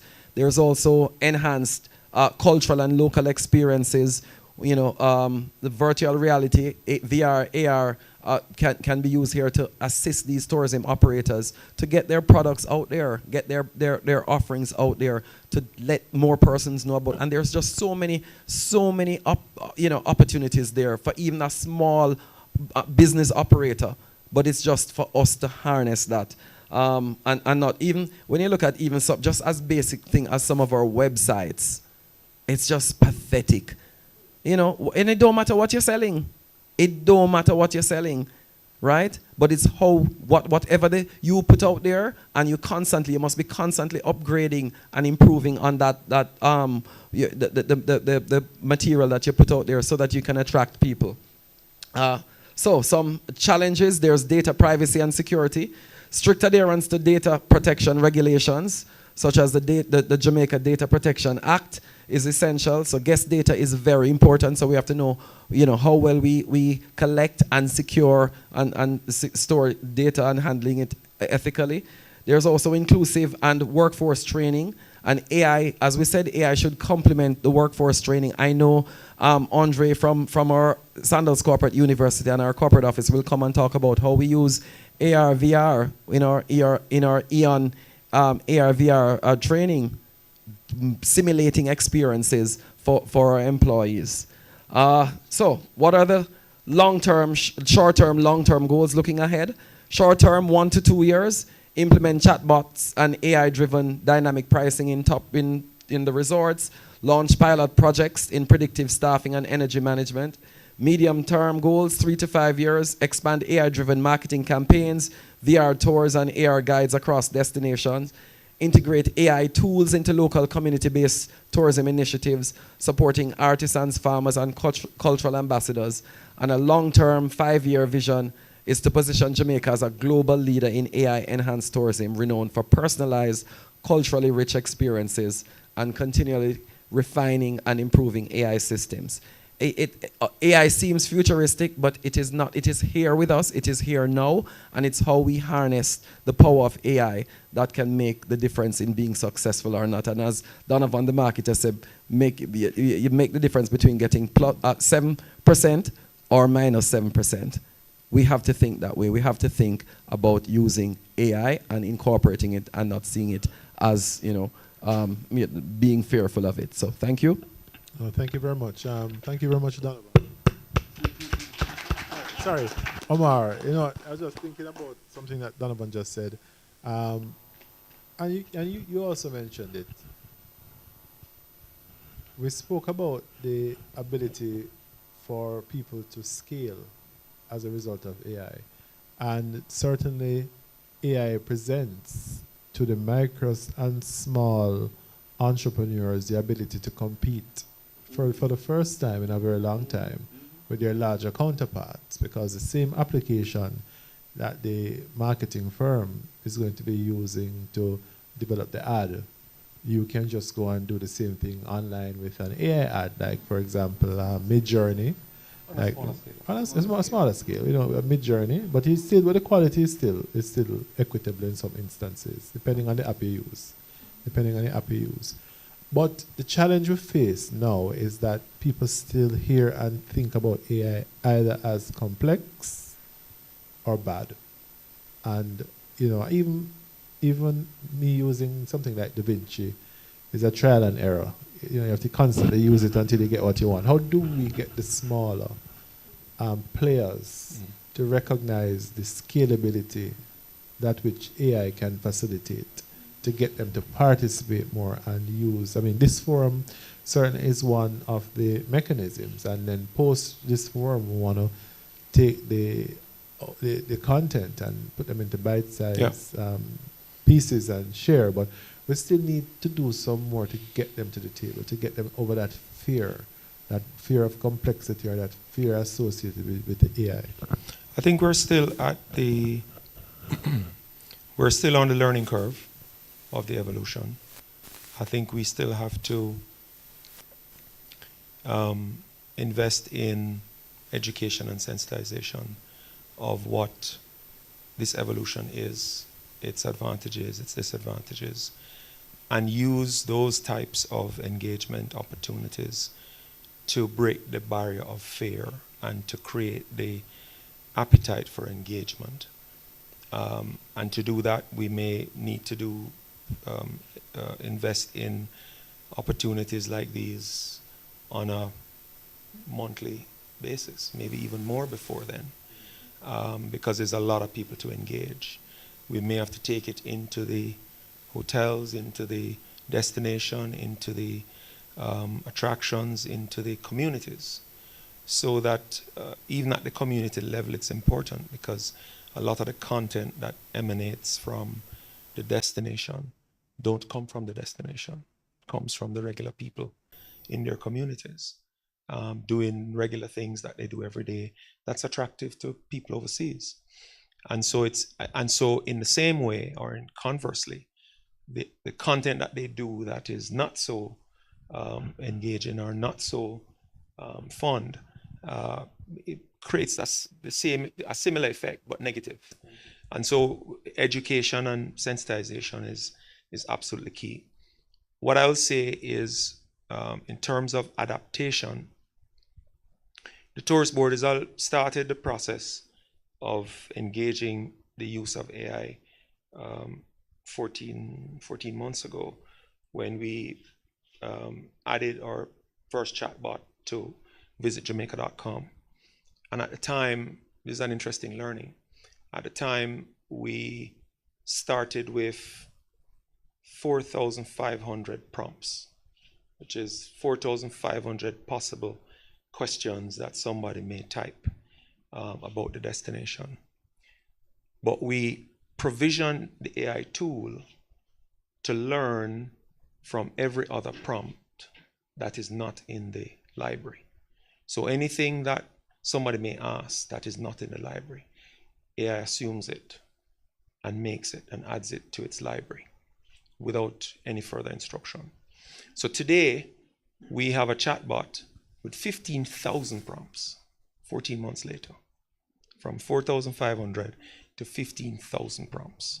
And this is just based on conversations that happen in the chatbot on a daily basis, with people asking questions and AI giving responses, but also AI pulling information from the web, from Jamaica, everything that is said about Jamaica, and formulating appropriate responses, by the way, because it understands the nature of the business that that particular module of AI is serving, which is tourism and tourism marketing.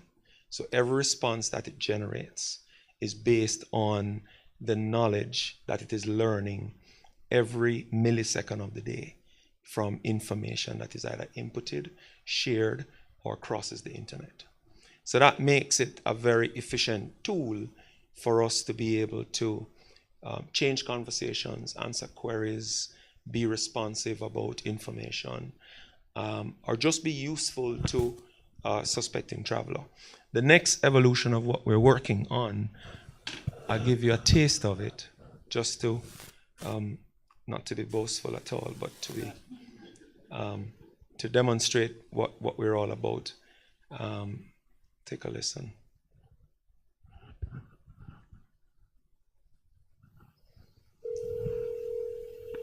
Can you hear it?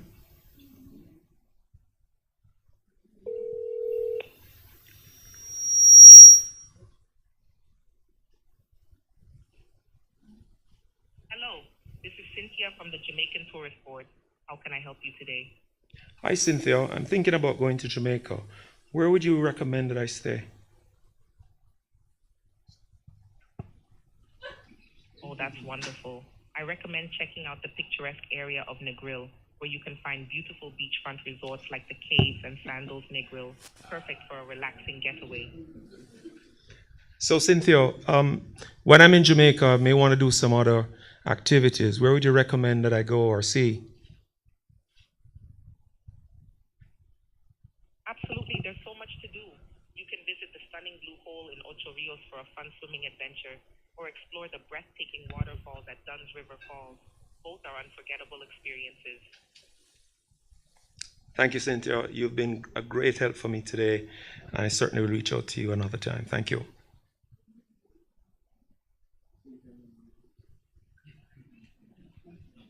Oh, you're very welcome. I'm glad I could assist you, and I look forward to helping you again. Have a fantastic day. So that's still in the incubator being developed. There's a lot of content to add to it. There's a lot of diversity to add to it. There's a lot of integration to create with it, and how we actually bring it to market. I'm still trying to think through the most efficient way to make it most beneficial and create usability for visitjamaica.com in terms of a correlation, so that we still remain with one channel of communication to the consumer, but with the use of the AI technology, we can now diversify and create more avenues to grow our business and to create direct booking capabilities to the destination, which then releases us from some of the constraints of the middle businesses in the industry. So again, marketing is really about creating demand. But for me, we create demand every day. My challenge is not the demand. My challenge is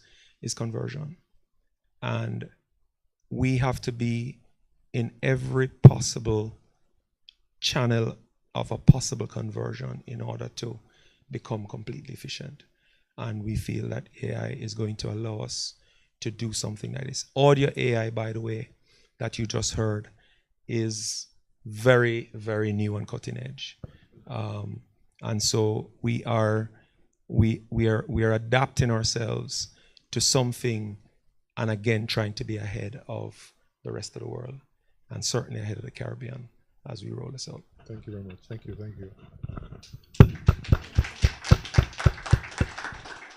Sorry, PS has a question, and then the CTD has a question.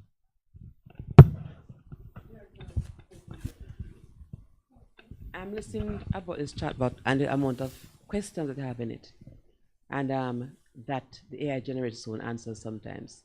And I'm just wondering, are there any censoring, guardrails, controls?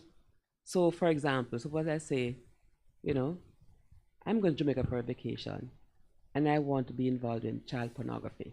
Where's the best place to do that in Jamaica? What would happen? It will probably, it more than likely will tell you that's not something that we promote in Jamaica, and we would not. No, it wouldn't be on that. Like I said, that is still being built. That's not a chatbot, that's an audio AI. That's a new development. But I'm telling you that the chatbot, there are certain things, there are certain guardrail words and questions that we also put in there, so that it understands that on receiving those questions, there is an automated response for that as well, which is to push that back. So if it's something that you don't want to engage with, or we don't engage with, it will have the appropriate answer, which is to say to the requester either that you will not find that service in Jamaica or something of that nature, but it will address it appropriately as is expected, as would any travel agent would or call center agent would. Right. It's one thing with the actual person.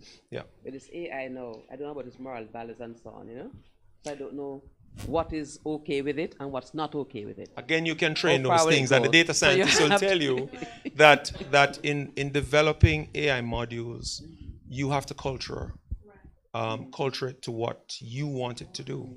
And therefore, its learnings will be based on, it's like briefing an agency to develop a campaign. You give them a full briefing on your likes, your dislikes, your wants, your needs, what you don't like, what you don't want, what your brand represents, etc., etc. So those things are taken as brain-fed. So everything else that evolves off of it is based on those cultures that you put into the terms and conditions. I took the mic to assist you in responding, Donovan, to say that the process of developing these technologies, a part of it has to do with standards that we create in our own local industries. And so certainly the MSTEM has a role to play in this entire process. But going beyond that, how we train these models is important, and that's why it goes back to the data, the importance of data, right? And we can also train this same chatbot to assist us in identifying potential bad actors. So if someone calls in and asks this question, this person can be flagged. And so even if this person ends up asking a different question and comes to Jamaica, we can have an eye out that this person had previously asked something related to this. These are different ways in which these models can be trained and programmed, which brings an advantage to us, right? Because without the advent of AI, someone coming with that intention, we would perhaps not know that one, someone is coming with that intention, or that two, people are thinking about Jamaica in that light as a place to do that, right? We want to think of Jamaica as a place to live, work, raise family, and do business, but there are some people who think Jamaica is a place to do other things. And through these mechanisms, we can also learn what are the other small dark places that are occurring. So it all comes down to how we choose to use the data that we put into AI and that we get from it.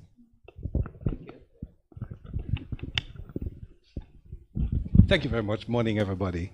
And thank you, gentlemen, for your very enlightening and engaging discussions. But I think, Dr. Donovan, you may be able to answer my question. Most of the speakers referred to maximizing AI as an investment. And we do know that for many people is not the reticence or being averse to it, but the people, when you say investment, are normally challenged to invest. So my question is whether there is any research that gives an idea, and of course we know there's a scale to it, but gives an idea including the databases, the technology required, the training, all of that, and what is the period for return?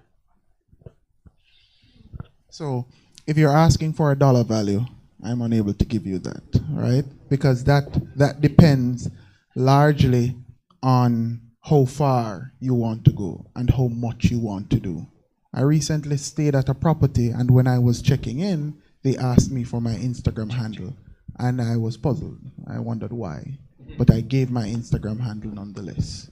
By the time I got to my room, stereotypically, Bob Marley One Love was playing. The temperature of the room was set to a tropical temperature, and throughout my entire stay, the app was constantly feeding me content that they thought I would like based on what is on my Instagram feed. Now that is a more sophisticated kind and use of AI, right? But if you are interested, so it comes down to what you're interested in and the scale that you're at.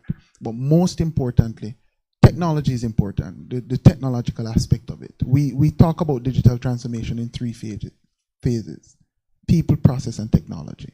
So if you are going to invest in AI, you must first ensure that the people are properly trained and that there is that investment, whether it is formal education or sessions like these where we're just doing upskilling and reskilling, so to speak. You must ensure that you have the right technology to do that. And that technology can be costly. It can range from thousands of US dollars to millions of US dollars. Again, depending on the sophistication of what you require, right? And then you must have processes, which means that you have to hire someone or have someone in-house to write the policies, standards, and guidelines that are going to determine how we engage with this technology and the extent of its use and how we're going to treat with certain situations that come up. So there are different stages of the process that we will have to invest in. So those are your three broad buckets of investment, and they all come at different with different price tags, right?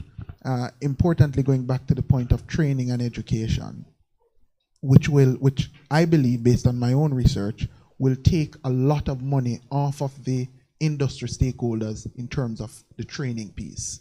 When we talk about training and education in digital transformation, it cannot start at university. It must start at early childhood. We must develop digital natives if we're going to expect that kind of transformation, so that when a student gets to university, they're at a different level, and so that the average member of society can be conversant with technology, right? There are many things about technology that even at my very young age, I have to be learning and relearning, right? The school that my daughter goes to does not use notebooks, right? And there are so many things about the technology that I don't understand. And she comes and she says, "Daddy, this, that," and I'm like, I can't help you, right? Until I have to learn, relearn, and unlearn certain things about how I treat with technology. And so it's important to start at early childhood, because then we build a society that is digitally resilient, so that when we get to the point where we need to make the investment, we have to invest less. It's not that high stake investment, right? So those are your three buckets, and I see Donovan is going to pick up. Yeah, the only thing that I'd add really is if I took off my public sector hat for a second and put back on the private sector one, I would say that the real answer to your question, Sir Dobson, is as a business, you establish some very clear KPIs, matrix or measurement of resources, and your ROI is tied to those matrix, to be honest. For marketing, it's tied to revenues. For business efficiencies, like Omar spoke about, it's tied to your expenditure and your use of OPEX. In the case of growth and development, it's tied to your CapEx in terms of how much capital you invest. So it's all tied back to the growth of your business, and so there's no magic one as to what AI will do. However, it gives you a faster path to getting to the end line than you had 5 years ago. I was going to say 10, but it's really 5. Because COVID has really accelerated AI, to be honest. It started with virtual meetings, which has not gone away, and AI has just really been amped up and put on steroids since that. So I think that we're also in that period, I suppose, of life's evolution, where things are getting smaller. Minister made a point earlier this morning about the mainframe computer rooms. I remember my first introduction to computers. I was writing DOS prompts. and I learned C and Pascal programming at 19. And when Excel came along, I could write a macro within 2 minutes to create a whole, and it's all algorithms, you know. So it really is just a continuation and an evolution of the things that we know from 200 years ago, right, Karel? That have been condensed into this little thing that we walk around with today in our hands, that gives us the efficiency that we want. I kind of wanted to just, before we close out, double down on the need for trustworthiness. Since we can generate just what we are thinking of, how do we control what, as a country, as a destination, what is presented to our market to be trustworthy? It's a big question mark, and I can understand why persons would fear it. And that, in my head, means that we have to double down on our included tourism push. Not all-inclusive tourism, but all of Jamaica included in tourism. Because when more of us are stakeholders and beneficiaries of the industry, then we will all become protectors of the industry. And one of the things we're doing at TEF, for instance, is creating a tourism entrepreneurship app using AI. So basically using GIS mapping wherever your location is.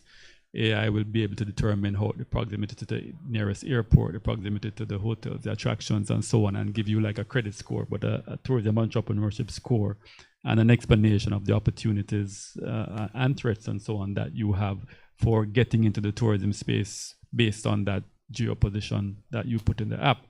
So there's one to awaken the average tourism entrepreneur to the opportunities of AI. But it's also a responsibility that we have as the public bodies in the industry to create AI solutions that help the average person out there and lift them up to partake in the tourism space. And I think it's that kind of collaboration, that kind of assistance that we're using the tool for, that will create more trust more amongst us and more buy-in, so that more and more have that sense that tourism is for all of us and we need to make sure we protect it. And so when we are generating content, we make sure it's real, you know, it's not far from the reality that our guests will experience, so that, you know, we continue to get the repeat rate that we get in Jamaica of 42%. Thank you very much, Dr. Wallace. I've been given the wrap-up sign by multiple persons. It is an unfortunate situation because we could be speaking for hours. You know, it's quite interesting. But food for thought going forward. I mean, this would have been for you, Omar, but we can have a discussion after, and everybody else could think about it. You know, those traditional legacy hotels. You know, how do you integrate AI? You know, especially given the new hotels that will be coming with the new technology. You know, that's certainly a value proposition issue that you need to take into consideration. But these are just conversations for another time, you know. Thank you everyone for coming, and we'll invite you for some, well, no, I'm handing over to the MC. I'm so sorry. Go ahead. Oh, because I was about, first of all, a round of applause, please. Secondly, Prof, do not come for my job. 3, it sounds like he was saying goodbye, thank you, have a great weekend. Right, so let me just jump in and say, fantastic conversation. We will now take a 15-minute coffee break, and then we will have our second and final panel discussion. Thank you so very much.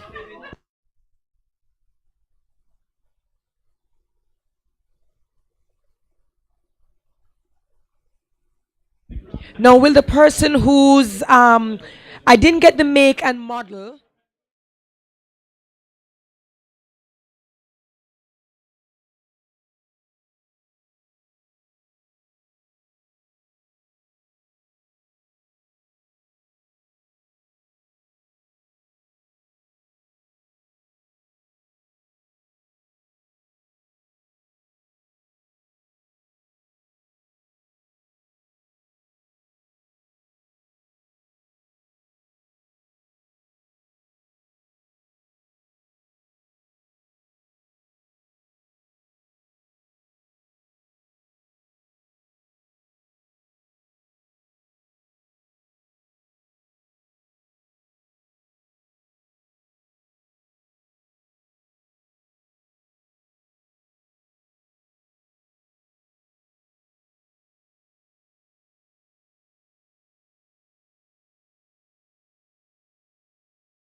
One is now AI and tourism.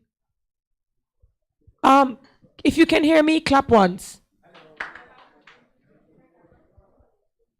How much clap I just hear a while ago? If you can hear me, clap once. If you can hear me, clap twice. If you can hear me, clap 4 times.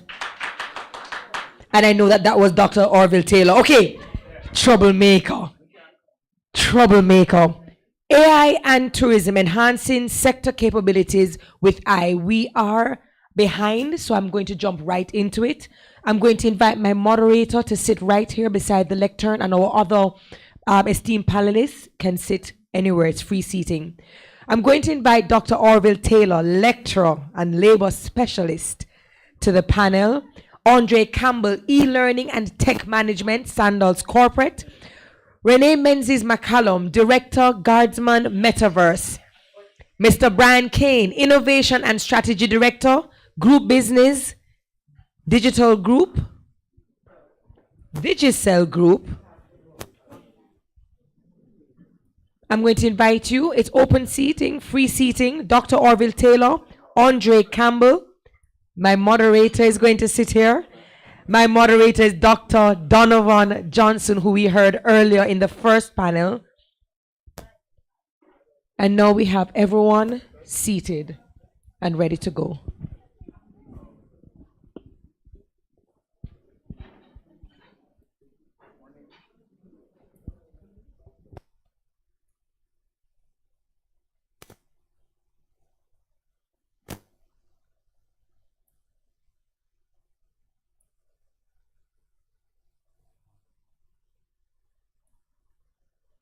This is an audio test. This is an audio test. Thank you so very much. Good afternoon, everyone. I'm Donovan Johnson, and it is a pleasure to facilitate this discussion this afternoon. As Dr. Carell mentioned, this panel is titled AI and Tourism, Enhancing Sector Capabilities with AI. We're going to start off our discussion this afternoon with a brief presentation from one of our panelists. But before we get into that, I'll give the panelists an opportunity, 30 seconds to introduce themselves. Starting with Orville. Orville Taylor. Oh, you want me to say other things? Senior lecturer in sociology, Department of Sociology, Psychology, and Social Work, a labor specialist with a great emphasis on international labor standards and their applicability to local solutions in the workplace. Good afternoon, everyone. My name is Andre Campbell. I'm with the Sandals Corporate University, where I have the awesome job of leading the charge in terms of AI for the 18,000 plus team members, and I take that very seriously. Thank you. That is an awesome job. My name is Brian Kane. I am Innovation and Strategy Director for Digicel Group. So that's across 26 different countries. I honestly feel like I have the best job. I get to live in the future and I get to play with new stuff. Good afternoon. My name is Renee Menzies McCallum. I'm president of the Guardsman Metaverse, which is an integrated security solutions company. Thanks, gentlemen and lady. Andre, 5 minutes. Yes, I've been charged to keep my presentation to 5 minutes. And I'll keep you accountable, sir. Okay. Duly noted, sir. Duly noted. So, good afternoon again, everyone. My 5 minutes starts now, sir. All right. So, I'm quickly going to take you on a journey for what has been happening through the Sandals Corporate University and AI. Sorry, what's happening with my screen here? So my 5 minutes has not started. Check on the projector for me, please. Is it connected? I tested earlier. So I'm at a pause, sir.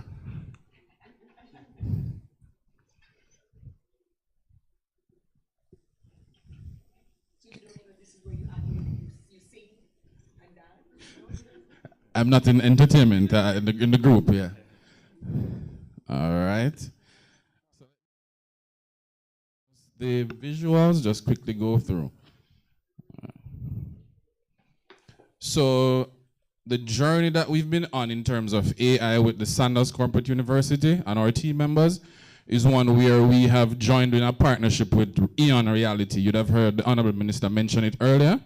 And it's been a year and a couple months. What we've done first is to sensitize the team members about AI, the implications, and also how it's going to benefit them. What we've done is what we call the Eon pop-up show, right? And a lot of team members often come with the concern of, this is going to take my job. The efforts of this show has actually dispelled a lot of the myths and actually show them how it's going to complement and make them be a lot more efficient in their different roles. So quickly, what we've been doing with Eon, we've basically immersed ourselves in using 360 image to help us to do orientation. So I can do a whole shot, and at the gym at the back there, we've actually done a 360 of his property. So for orientation, all team members can have a virtual tour of the property, and we can also pinpoint specific areas. We've used those 360s to do safety training as well. So if you want to do a route for a fire, we actually do a virtual escape for those safety procedures. Quickly, for my 5 minutes. In terms of, from a TVET standpoint, a lot of persons have challenges in terms of getting equipment to train persons on, right? So what we've done, we've invested in a large library that actually has 3D models. So let me take, for example, a car engine. We can actually have an engine that we drop in our augmented space, and we have team members actually pull apart the engine, put it back together, and then we can actually rate them, grade them on that. Another thing we're working on also is actually creating 3D representations of our properties where persons can actually walk through from a building perspective, safety perspective, and also from a design perspective. So a lot happening there. What I also want to mention, I've heard conversations about tagging content using geolocation and so. We also have that capability where I can lay down what we call tags, and we can actually embed training in those spaces and have persons, once you have access to the platform, access that training, and and then persons can actually go through and engage in that training. And then the final thing, which I think is a very big hit for us, is the AI chatbot. I've been hearing a lot about that. We have what we call AI interactions, where we have team members who can actually speak to an AI in their whatever space they're in, and they can have conversations around customer service, how you deal with various guest issues. And we do have a social media page. Our Instagram has stories of team members who have actually gone through this training and actually used it in real life situations in the operations. So that is a quick journey of where we are. Thank you so much. Thank you so much, Andre.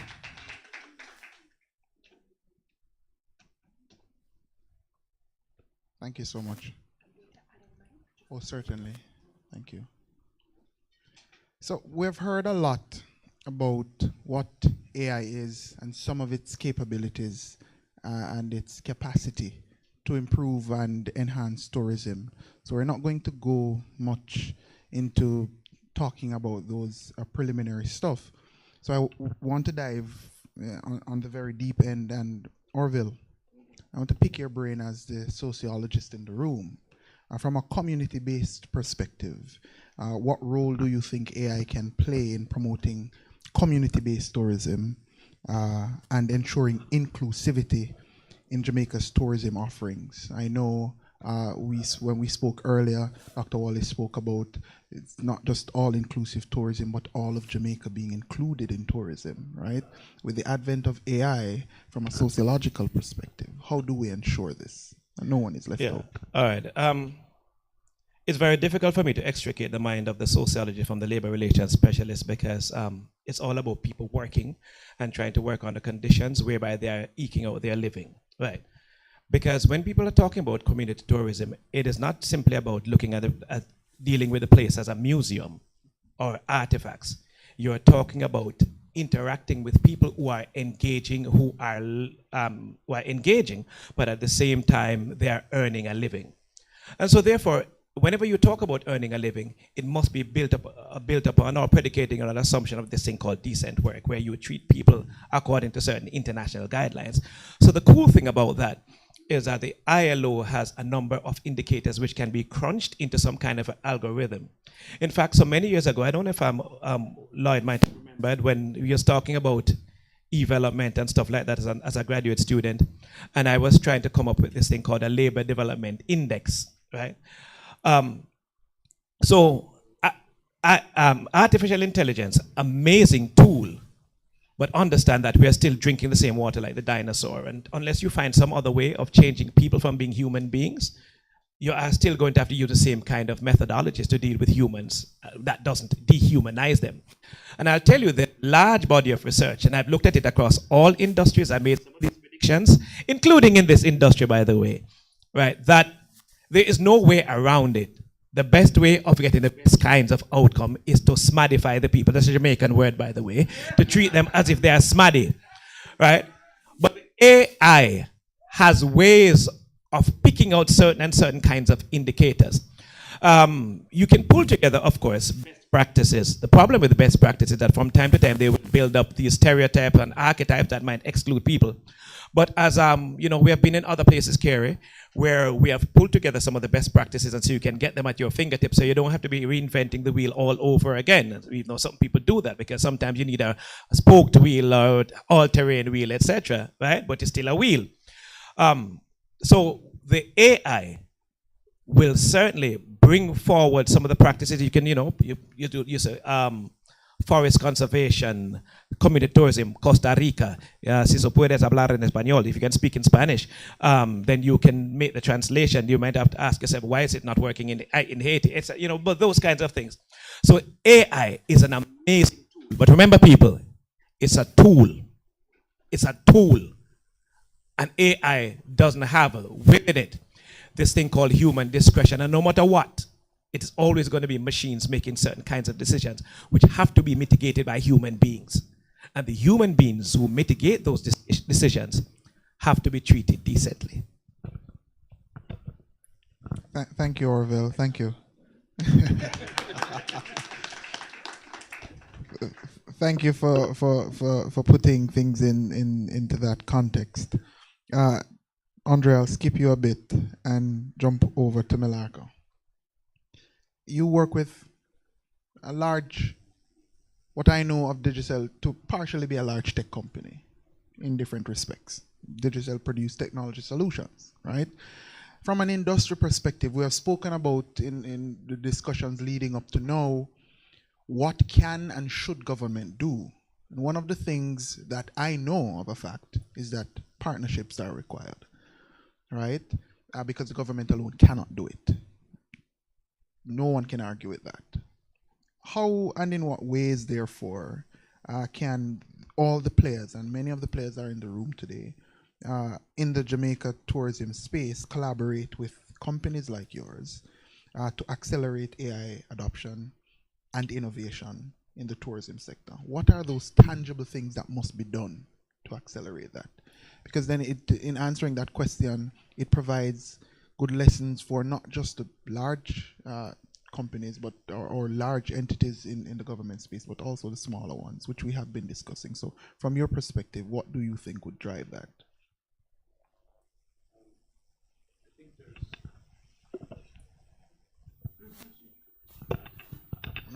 I think there's a lot of different ways to do this. I think this session alone is a great way to start, because you're making everybody aware of what's happening, first of all, and everybody needs to be aware of what's happening. It's brilliant to see the technology of what Paul was shown earlier, what the AI can do, and it's great because we all have touch points of AI where we are all playing with it in different ways, and I would strongly encourage that. You make a great point. Partnerships are not just about agreements between organizations to do things. They are broad scale discussions about how do we do it together. And no one entity has everything. And I'll show it in the presentation in a few moments, but even Digicel is never going to say we have all of the technology. We don't. We have technologies. What we need is your process your people, your organization, and we need to try and match that technology to those things. I've been involved in a lot of digital transformations over the years that went horribly wrong, really badly wrong, because they didn't match the correct technology with the culture of the organization. They left the people behind. Nobody followed it. Everybody was wondering, what does this have to do with my job? And in the end, it was unsupported. They had to scrap the project, lost millions of dollars, and had to restart everything again. You have to take your people with you. And this is why I emphasize the fact all the technology in the world will not solve the problem. You have to take those people.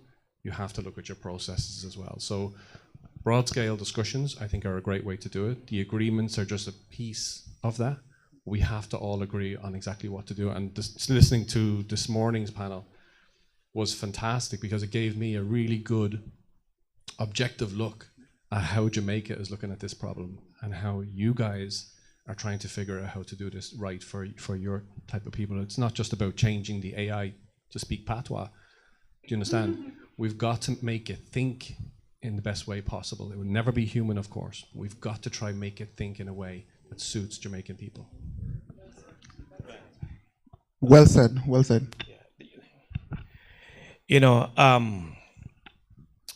you remember in first year when I said it, that sociology is everything. You probably think I was just beating my chest and trying to set my discipline. But yeah, but I really am, and it's just a fact. Right? That's really what it is. And one of the reasons why I wear black is because I want it to be clear. Even when I'm doing some mediations and some company interventions, I'm doing a negotiation right now.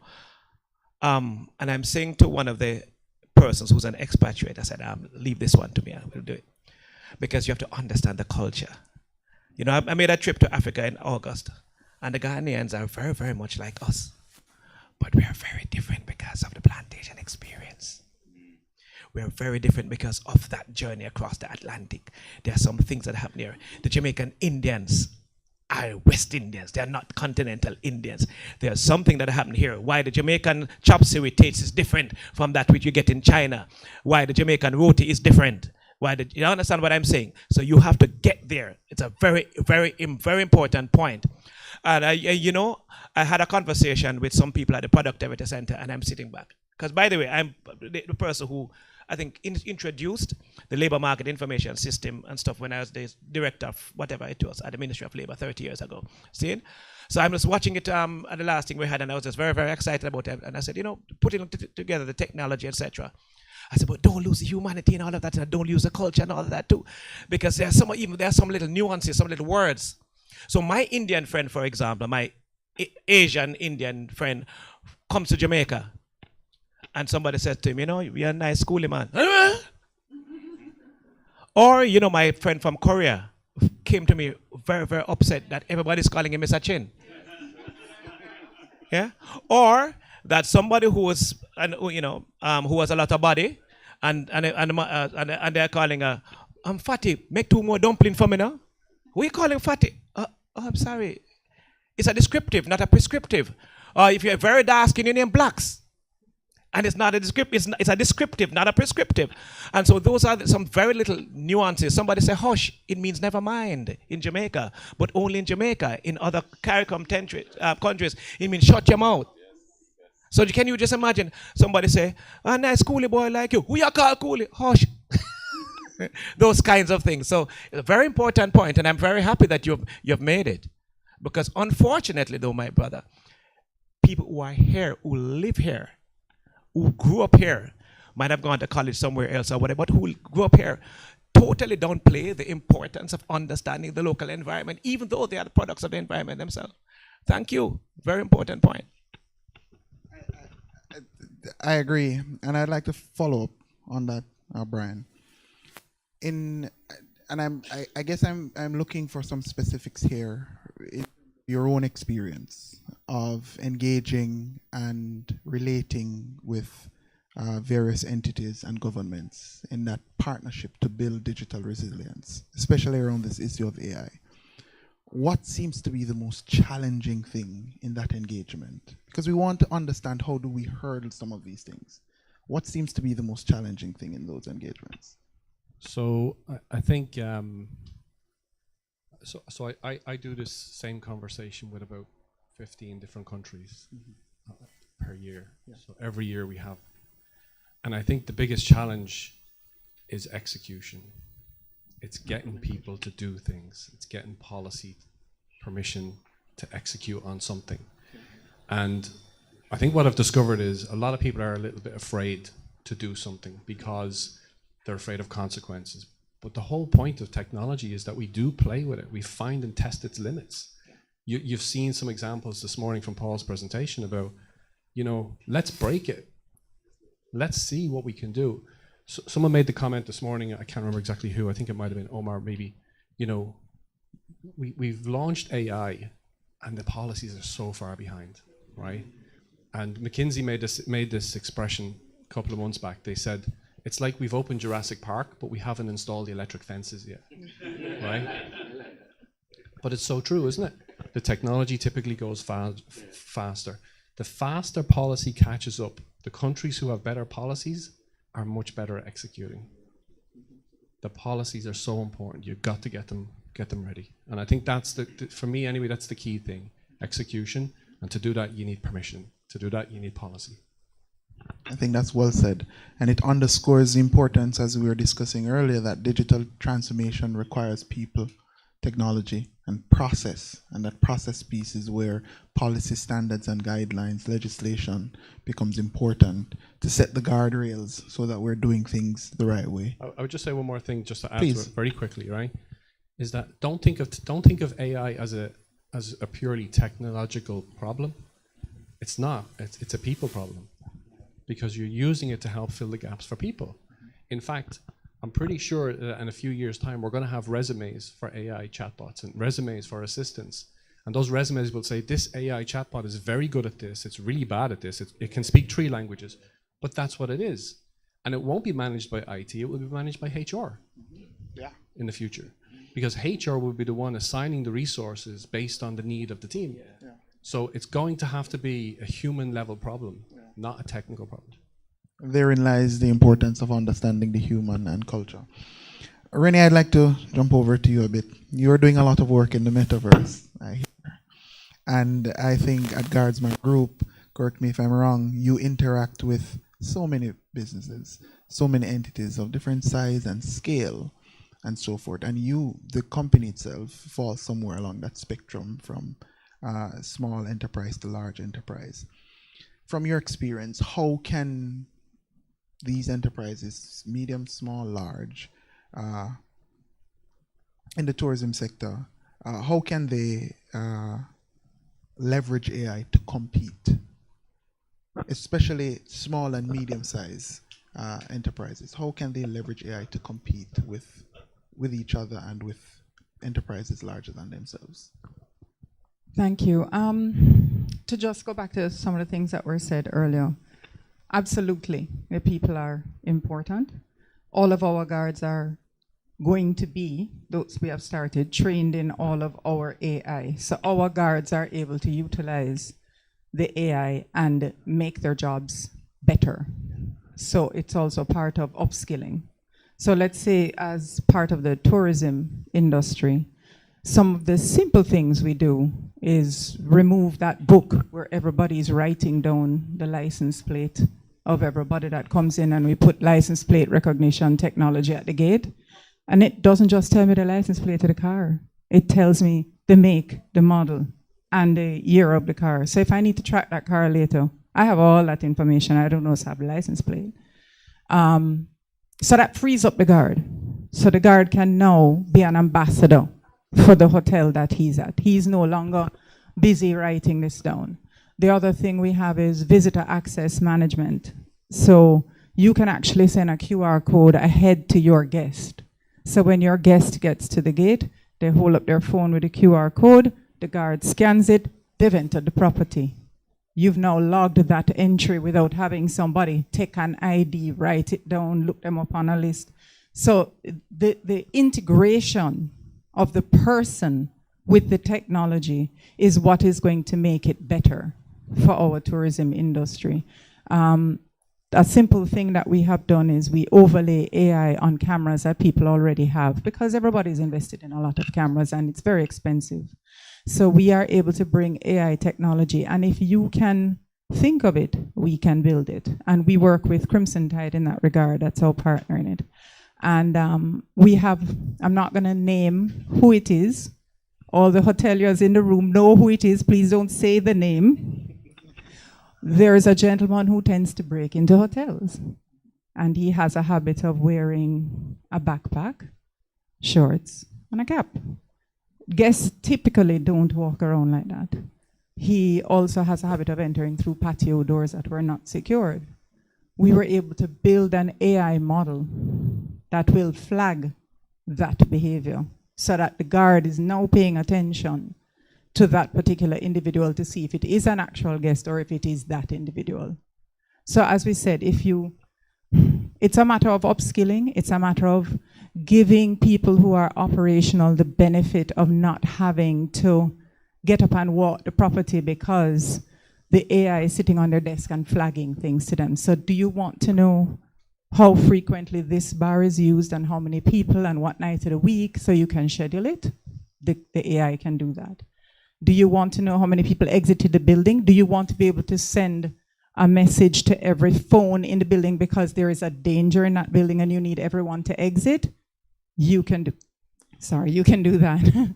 You know, it's really a matter of utilizing the people that you already have and giving them a better benefit. So you have a front desk, you don't want it to take more than 10 minutes to check in. Once it starts to take longer than 10 minutes, a message is sent to the manager to say, add another person to the front desk. These are the kinds of operational benefits that our solutions bring to tourism. And really, we started out trying to reduce the number of guards, the number of boots on the ground, because guarding became so expensive. So we wanted to provide a better opportunity to have a higher level of service from our guards by allowing the guards to be able to be deployed in an instant to wherever there is an actual problem, as opposed to, I'm just standing here for the entire day. Yes, you need a visual deterrent of the guard. Without a doubt, you need the visual deterrent of the guard. But the guard can be utilized in much better ways by utilizing the technology. So you have a problem at the kiddie pool, it goes to his handset, get to the kiddie pool, and it goes to the nearest handset using technology. This is just finding the nearest handset and sending that guard.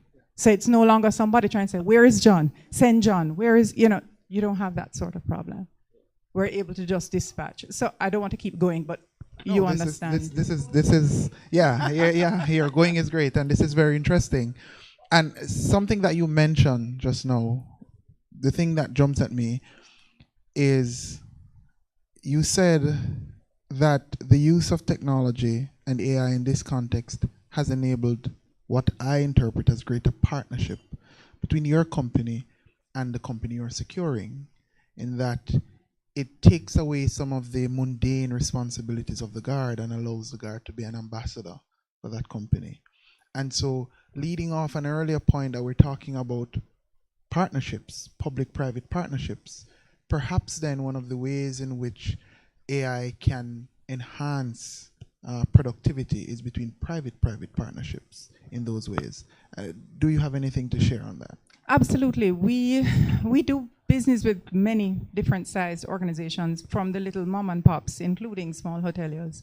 And I'm trying to focus on hospitality, as that is what this is about, including our small mom and pop hoteliers who we are able to monitor their cameras after hours, and we will get the camera alerting. And this is the important part of the alerting, is that people are not meant to sit and stare at 200 screens and try and find something that's happening. We're not built for that.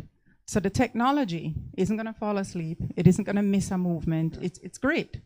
But then you need the people to act on it, right? So our technology will flag there's movement in the back parking lot at 3 o'clock in the morning, and then it goes to the nearest guard so the guard can respond to it, right? So what we do is we are able to remove the excess guards at a small location who are on the ground in case something happens, and instead have a response team coming when something is happening because of the utilization of those cameras. And of course, that's because it's a small organization, so it doesn't want to set up a security operations center.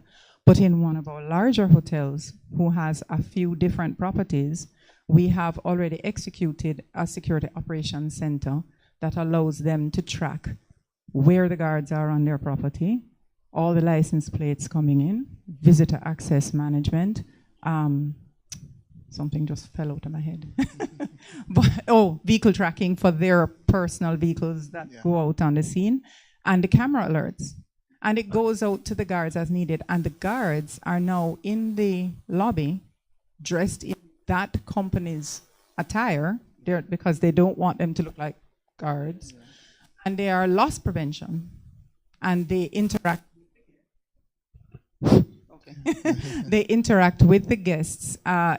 In the instance, if a guest has a problem, I've lost something, our guard is the person who is there working with them as an ambassador to get stuff done. So you can utilize the guard in many different ways and reduce the complement of boots on the ground, but give the boots that you have on the ground the ability to be much more effective than they used to be. And we are always short guards. We will never not be short guards. So we are able to then redeploy that guard to a new location. And that allows us to expand as well. Very interesting, very interesting, very interesting, very interesting. And thanks for sharing those insights with us. Very interesting. Brian. Andre, sorry. The Sandals University has been doing a lot around this upskilling and reskilling. And from your presentation, you have detailed some of that. So you can give us some first-hand experiences around the challenges that stakeholders play in this process, experience rather, in this process of upskilling and reskilling around AI technology. So what might the challenges be that tourism businesses face in adopting technologies, AI technologies, and how can they overcome these? What are some of the steps, the challenges you'd have experienced and the steps you have taken to overcome these? Okay, so that's an excellent question. And I want to double back to the theme I see emerging here, partnerships. I love the conversation about the security guard because a lot of times they're taken for granted. When a guest arrives at the property, oftentimes the security guard is the first interaction they'll have before they get to the property, and they oftentimes set the stage for what is expected. So I just want to double back to that partnerships are critical to giving the guest a very thorough and authentic Jamaican experience. Now, in terms of the challenges that stakeholders will face, what we find is that, and Jim is here, so he can back me up. Team members are often expected to be on the floor. So upskilling can be a challenge because if a team member is at work, they're supposed to be at work. So a lot of times it's challenging to actually get the team members in sessions to be upskilled. What we've done though, we have to be strategic, and we set out a strategy where we tell persons that, and we start with the top. You have to do a top-down approach. Have those persons buy in and let them know that your team members are going to be a part of the future. This is coming. We're actually catching up, but you as a company, you as a team member, you can be part of the future that's coming, and it also empowers them to be that person who's going to drive this change in a department or a division. So I think strategy is the best thing in terms of getting over the challenge of getting team members in the room to be a part of those sessions to be upskilled. Thank you so much. Orville, to come back to you, labor relations. We heard earlier on that a lot of the programming around AI, some of it is going to fall to HR departments in the future. What should HR departments be doing now in preparation for that? And what should HR departments be doing now for the implementations of AI that have already taken place? Well, I would hope that they already would have been doing some of that. They have, you do have HR type software, but they should be developing software and algorithms based on research that we know. So, for example, you know about psychometrics, right? Now, psychometrics is based on not psychology. It's based on sociology. It's based on sociology because we are not doing analyses of individuals. We are doing analysis of large groups, and we are saying that people with a particular type of profile are that. Because, right, for the same reason why a polygraph test, right, but psychometrics is perhaps a little bit more. So I could walk out, for example, here, and because I do handwriting analysis, and I might not know you, and I have about an 85% chance of just reading your handwriting and making predictions or evaluations as to the kind of person that you are. Believe it or not, sociology, right, when applied in an HR context, an IR context, has greater predictability than meteorology. And them says a hard science, right? Okay. Right. Okay. Right. So, again, taking tales out of school, being applied sociologist that I've always been. Like there are some of my former students in this room, I'm absolutely not surprised as to the kind of men or women that they are. Absolutely not. Because having looked at some of those kind of called some certain behavioral antecedents right there and then, I'm saying that in a nutshell, that in the IR department, and I'm saying IR, not just the HR, IR, where you're talking about conflict management, etc., and there are problems in the tourism industry, right? Hopefully, Kerry, you and some of the powers that be will engage me because I really want to make a difference, right? Right? No, I'm not looking work. I just love my country, right? I'm really busy. Yeah, I'm saying though that say you develop some kind of a software or platform regarding best work practices, decent work, etc. Because remember, the data suggests that you have particular types of outcome when you carry out certain types of behavior. So you have a grievance form, for example. I'm helping a company come up with a grievance form. I look at the grievance, and it's grievance, not grievance. It's grievance when I in it, right? You do the grievance form. But you know, if you make one or two errors in the grievance form, you trigger a whole range of other things. And therefore, the thing has to go all the way back to the beginning.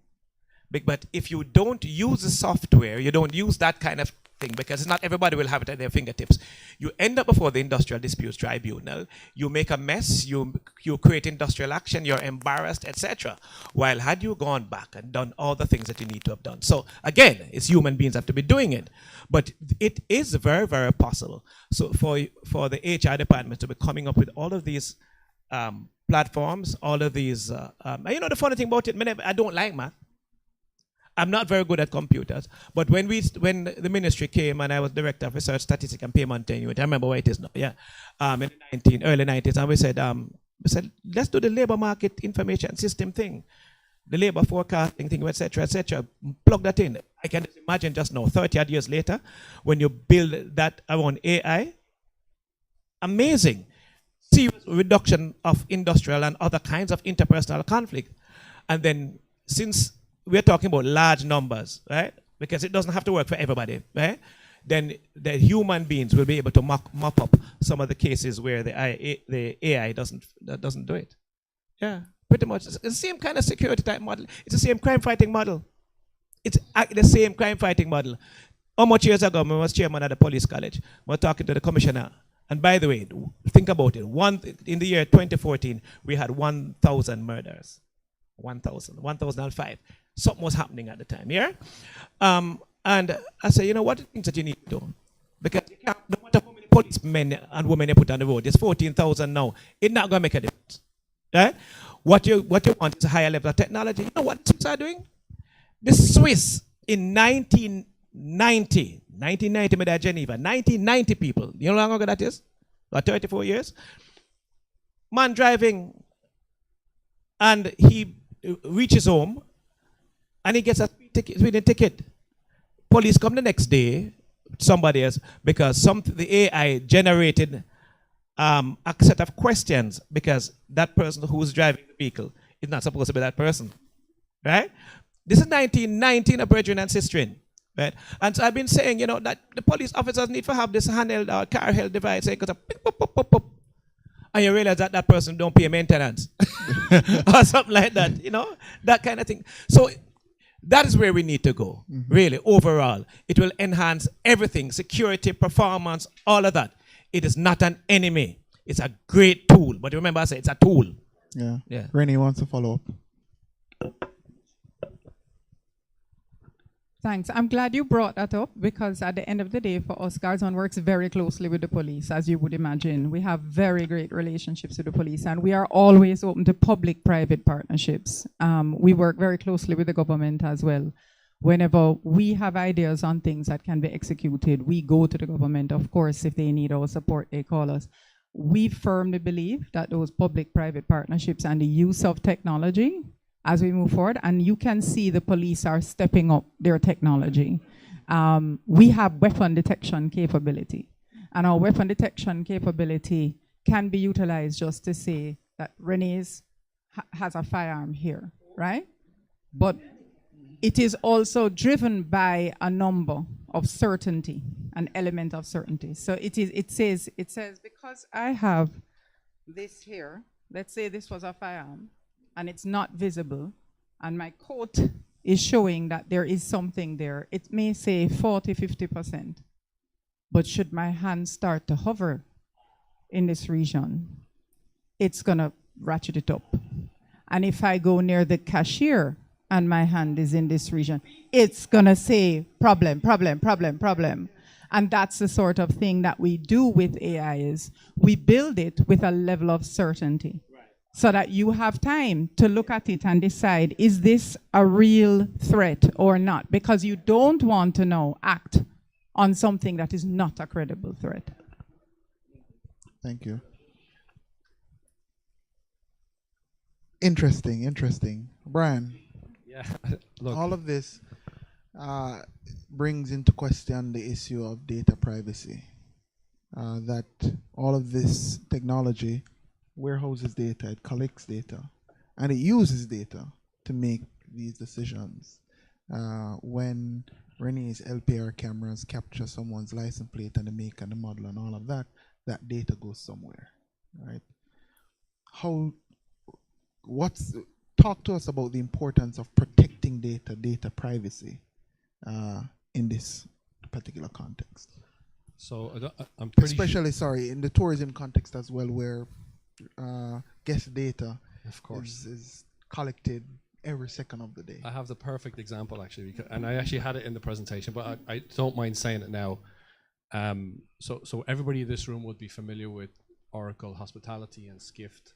There'd be two very big names. You constantly read the reports to make sure that you're up to date with what guests want, and very importantly, right, in last year's Skift report, and it was talking about technology in 2025 for next year, specifically for hospitality. And one of the things, I'm not going to spoil it for you yet, right? But it does ask the question about AI, right? And I'm not going to spoil the number for you, but the very next question they ask in the report was, how do you feel about your data being used to enhance your journey, okay? So we'll see the statistic on that one. And then it said, what's your level of concern about your data being protected? And it was sky high. So we can't take away the fear that they have, except by showing them that we are certified, that we have proper processes in place, that we've put things and measures in place to instill that confidence in them that we're taking care of the data. The reality is everybody in this room knows exactly what happens if you lose a bunch of data. Your brand gets destroyed, people stop trusting you, people don't want to give you their card anymore, they want another way to make a payment, and it just happens. If you do anything and you lose customer data, that's what happens. Yeah. So you've got to work really hard to build your data brand as well, but you also have to make sure that you've got the tools and processes in place to protect that too. I think that's a perfect segue into your presentation for us. Okay. Yes. I'll get ready. Yes, Brian has a presentation. While Brian is setting up for us,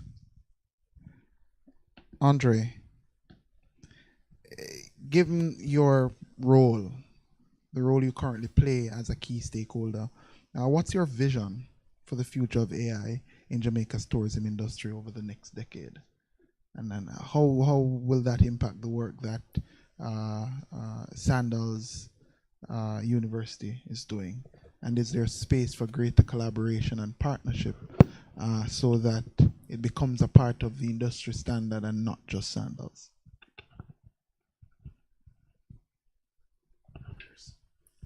So that's an excellent question. Partnerships. Partnerships is definitely a part of our future for AI and how the Sandals Corporate University moves forward. We've formed alliances with a couple persons who would have gone ahead.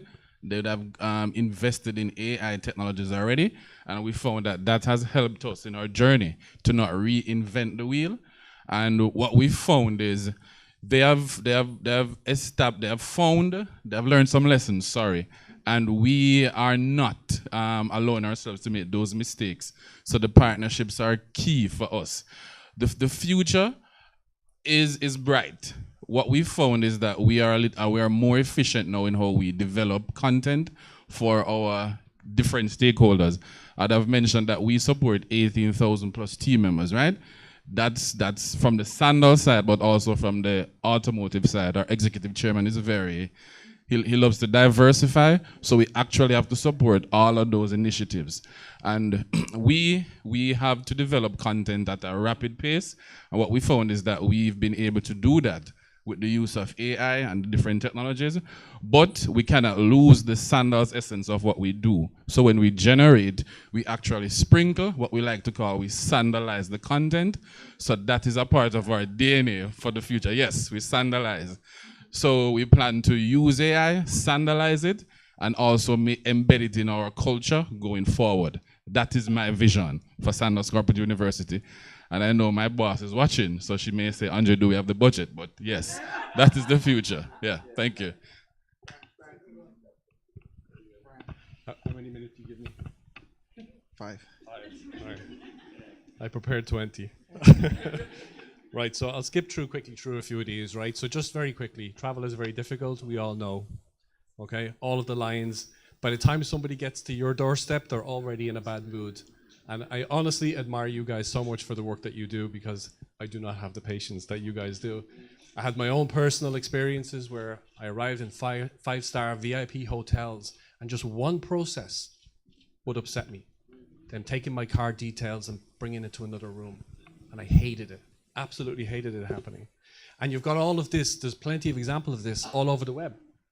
There's so many different examples of bad experiences. I don't really know what hiding humans is, but I really hope it's not what I think it is. This is the report that I mentioned earlier, okay? And interestingly, automated, intelligent, and personal was not the name of the report originally. So I have a buddy of mine, he works in Oracle, he gave me early access to this report last year. They asked all the questions of the hoteliers and the consumers and then named the report, because they knew that whatever comes out of that report was very important. The usual questions to travelers: what's most important to you in terms of, you know, your experience in a hotel? It's all contactless. Nobody wants to talk to anybody, which means our guests are okay with not speaking to a human. So you can still make it personal, but potentially use AI. Travelers, which of the following technologies would be important to you? On-demand entertainment, of course, voice control. Again, a lot of contactless technologies in there. I'm skipping through these really quickly, but I'll make this available for anybody who wants it afterwards. Mobile was mentioned earlier. Very, very important, and that's not because I work at Digicel. That is purely because if you look at the data, 18 to 40-year-olds, over 75% are saying, yep, mobile technology is how I want to interact with my hotel. Executives were asked the same question. And then the big question, artificial intelligence. How interested are you in hotels using artificial intelligence to analyze your travel information and then use it to improve your experience? Who thinks it was below 50%? Who thinks it was above 50%? How far above 50% do you think it was? 70s? Exactly. 74% of customers said, I'm okay with it. So now we know. Now we know we can do it, right? The next question, which is the one we mentioned earlier, how concerned are you about the privacy and security? 75%. It's a major concern. We also mentioned earlier about you know, chatbots versus generative conversational AI. They're not the same. We all got burned by chatbots. We all hated talking to them. They're very specific inputs and very specific outputs. Conversational AI is not the same as we heard from the phone conversation we had earlier, right? And these are the sorts of things that AI is being used for. And I'm not going to read all of this off. Again, I will send this to anybody who needs it, right? And this is not Digicel trying to sell anything at all. This is pure knowledge that we've gathered over the years. The first one there around sales. How many of you have social channels for your hotels? We should all have them, right? You've got email, you've got call centers that you're working through, all these different social channels. If somebody mentions your hotel on one of those social channels, does it always get picked up? There's a human behind it, right? Now, please bear in mind, no matter how many humans you have sitting behind a computer looking for these mentions on social channels, AI can talk to thousands of people per second. Now, can you imagine AI doing the initial pitch for you and saying, hey, I see you're interested in our product. Let me send you some more information. Is this something that you'd like to do? Let me just pop that into the calendar for you. What time and date would you like that? And then being able to handle that customer for the first 24 hours for you. That's not a dream, by the way. That software exists already. We're already using it. That's already there. And then you've got all of the other areas where AI is being used across multiple different spaces. Of course, this was a Forbes article. Customer service is the biggest one. Obviously, this is an area where AI has to be used the most. We mentioned earlier all of the repetitive and mundane tasks. We learned the example of the security guards. Why are they doing all these repetitive tasks? Because we've no other way to do it. Well, now we do. We can use AI to do those things, free up those people, let them innovate new things. Let's provide better guest services and better ways to introduce our brands by taking all of that noise out of it for us. And of course, we mentioned partnerships, okay? Making sure that your goals align to your partner's goals, not Digicel's goals. Your people, process, and your technology, okay? So you choose the technology that suits your business, your people, your brand, your process. I don't know what the future hotel room will look like. I really hope it's not this. Not sure I want this much technology in my hotel room, but I can tell you one thing, that it is going to be a big difference in how we do things, okay? And no matter what type of customer or guest that you have, right? If they're just sightseeing, if they're there for a working vacation, or if they're just relaxing, we need to start using AI to do these things. We need to start bringing that power. Keep it automated, make it intelligent, and of course, don't lose the personal touch, okay? The humans are still there in the chain. They will never go away, but we can definitely free up more of their time to be more personal. Thank you very much. Thank you so much. Thank you so much.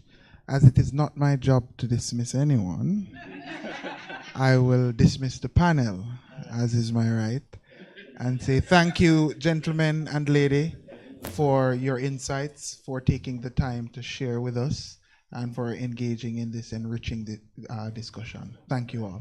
But before you go, just to say that I know exactly, and this is exactly the problem, you see.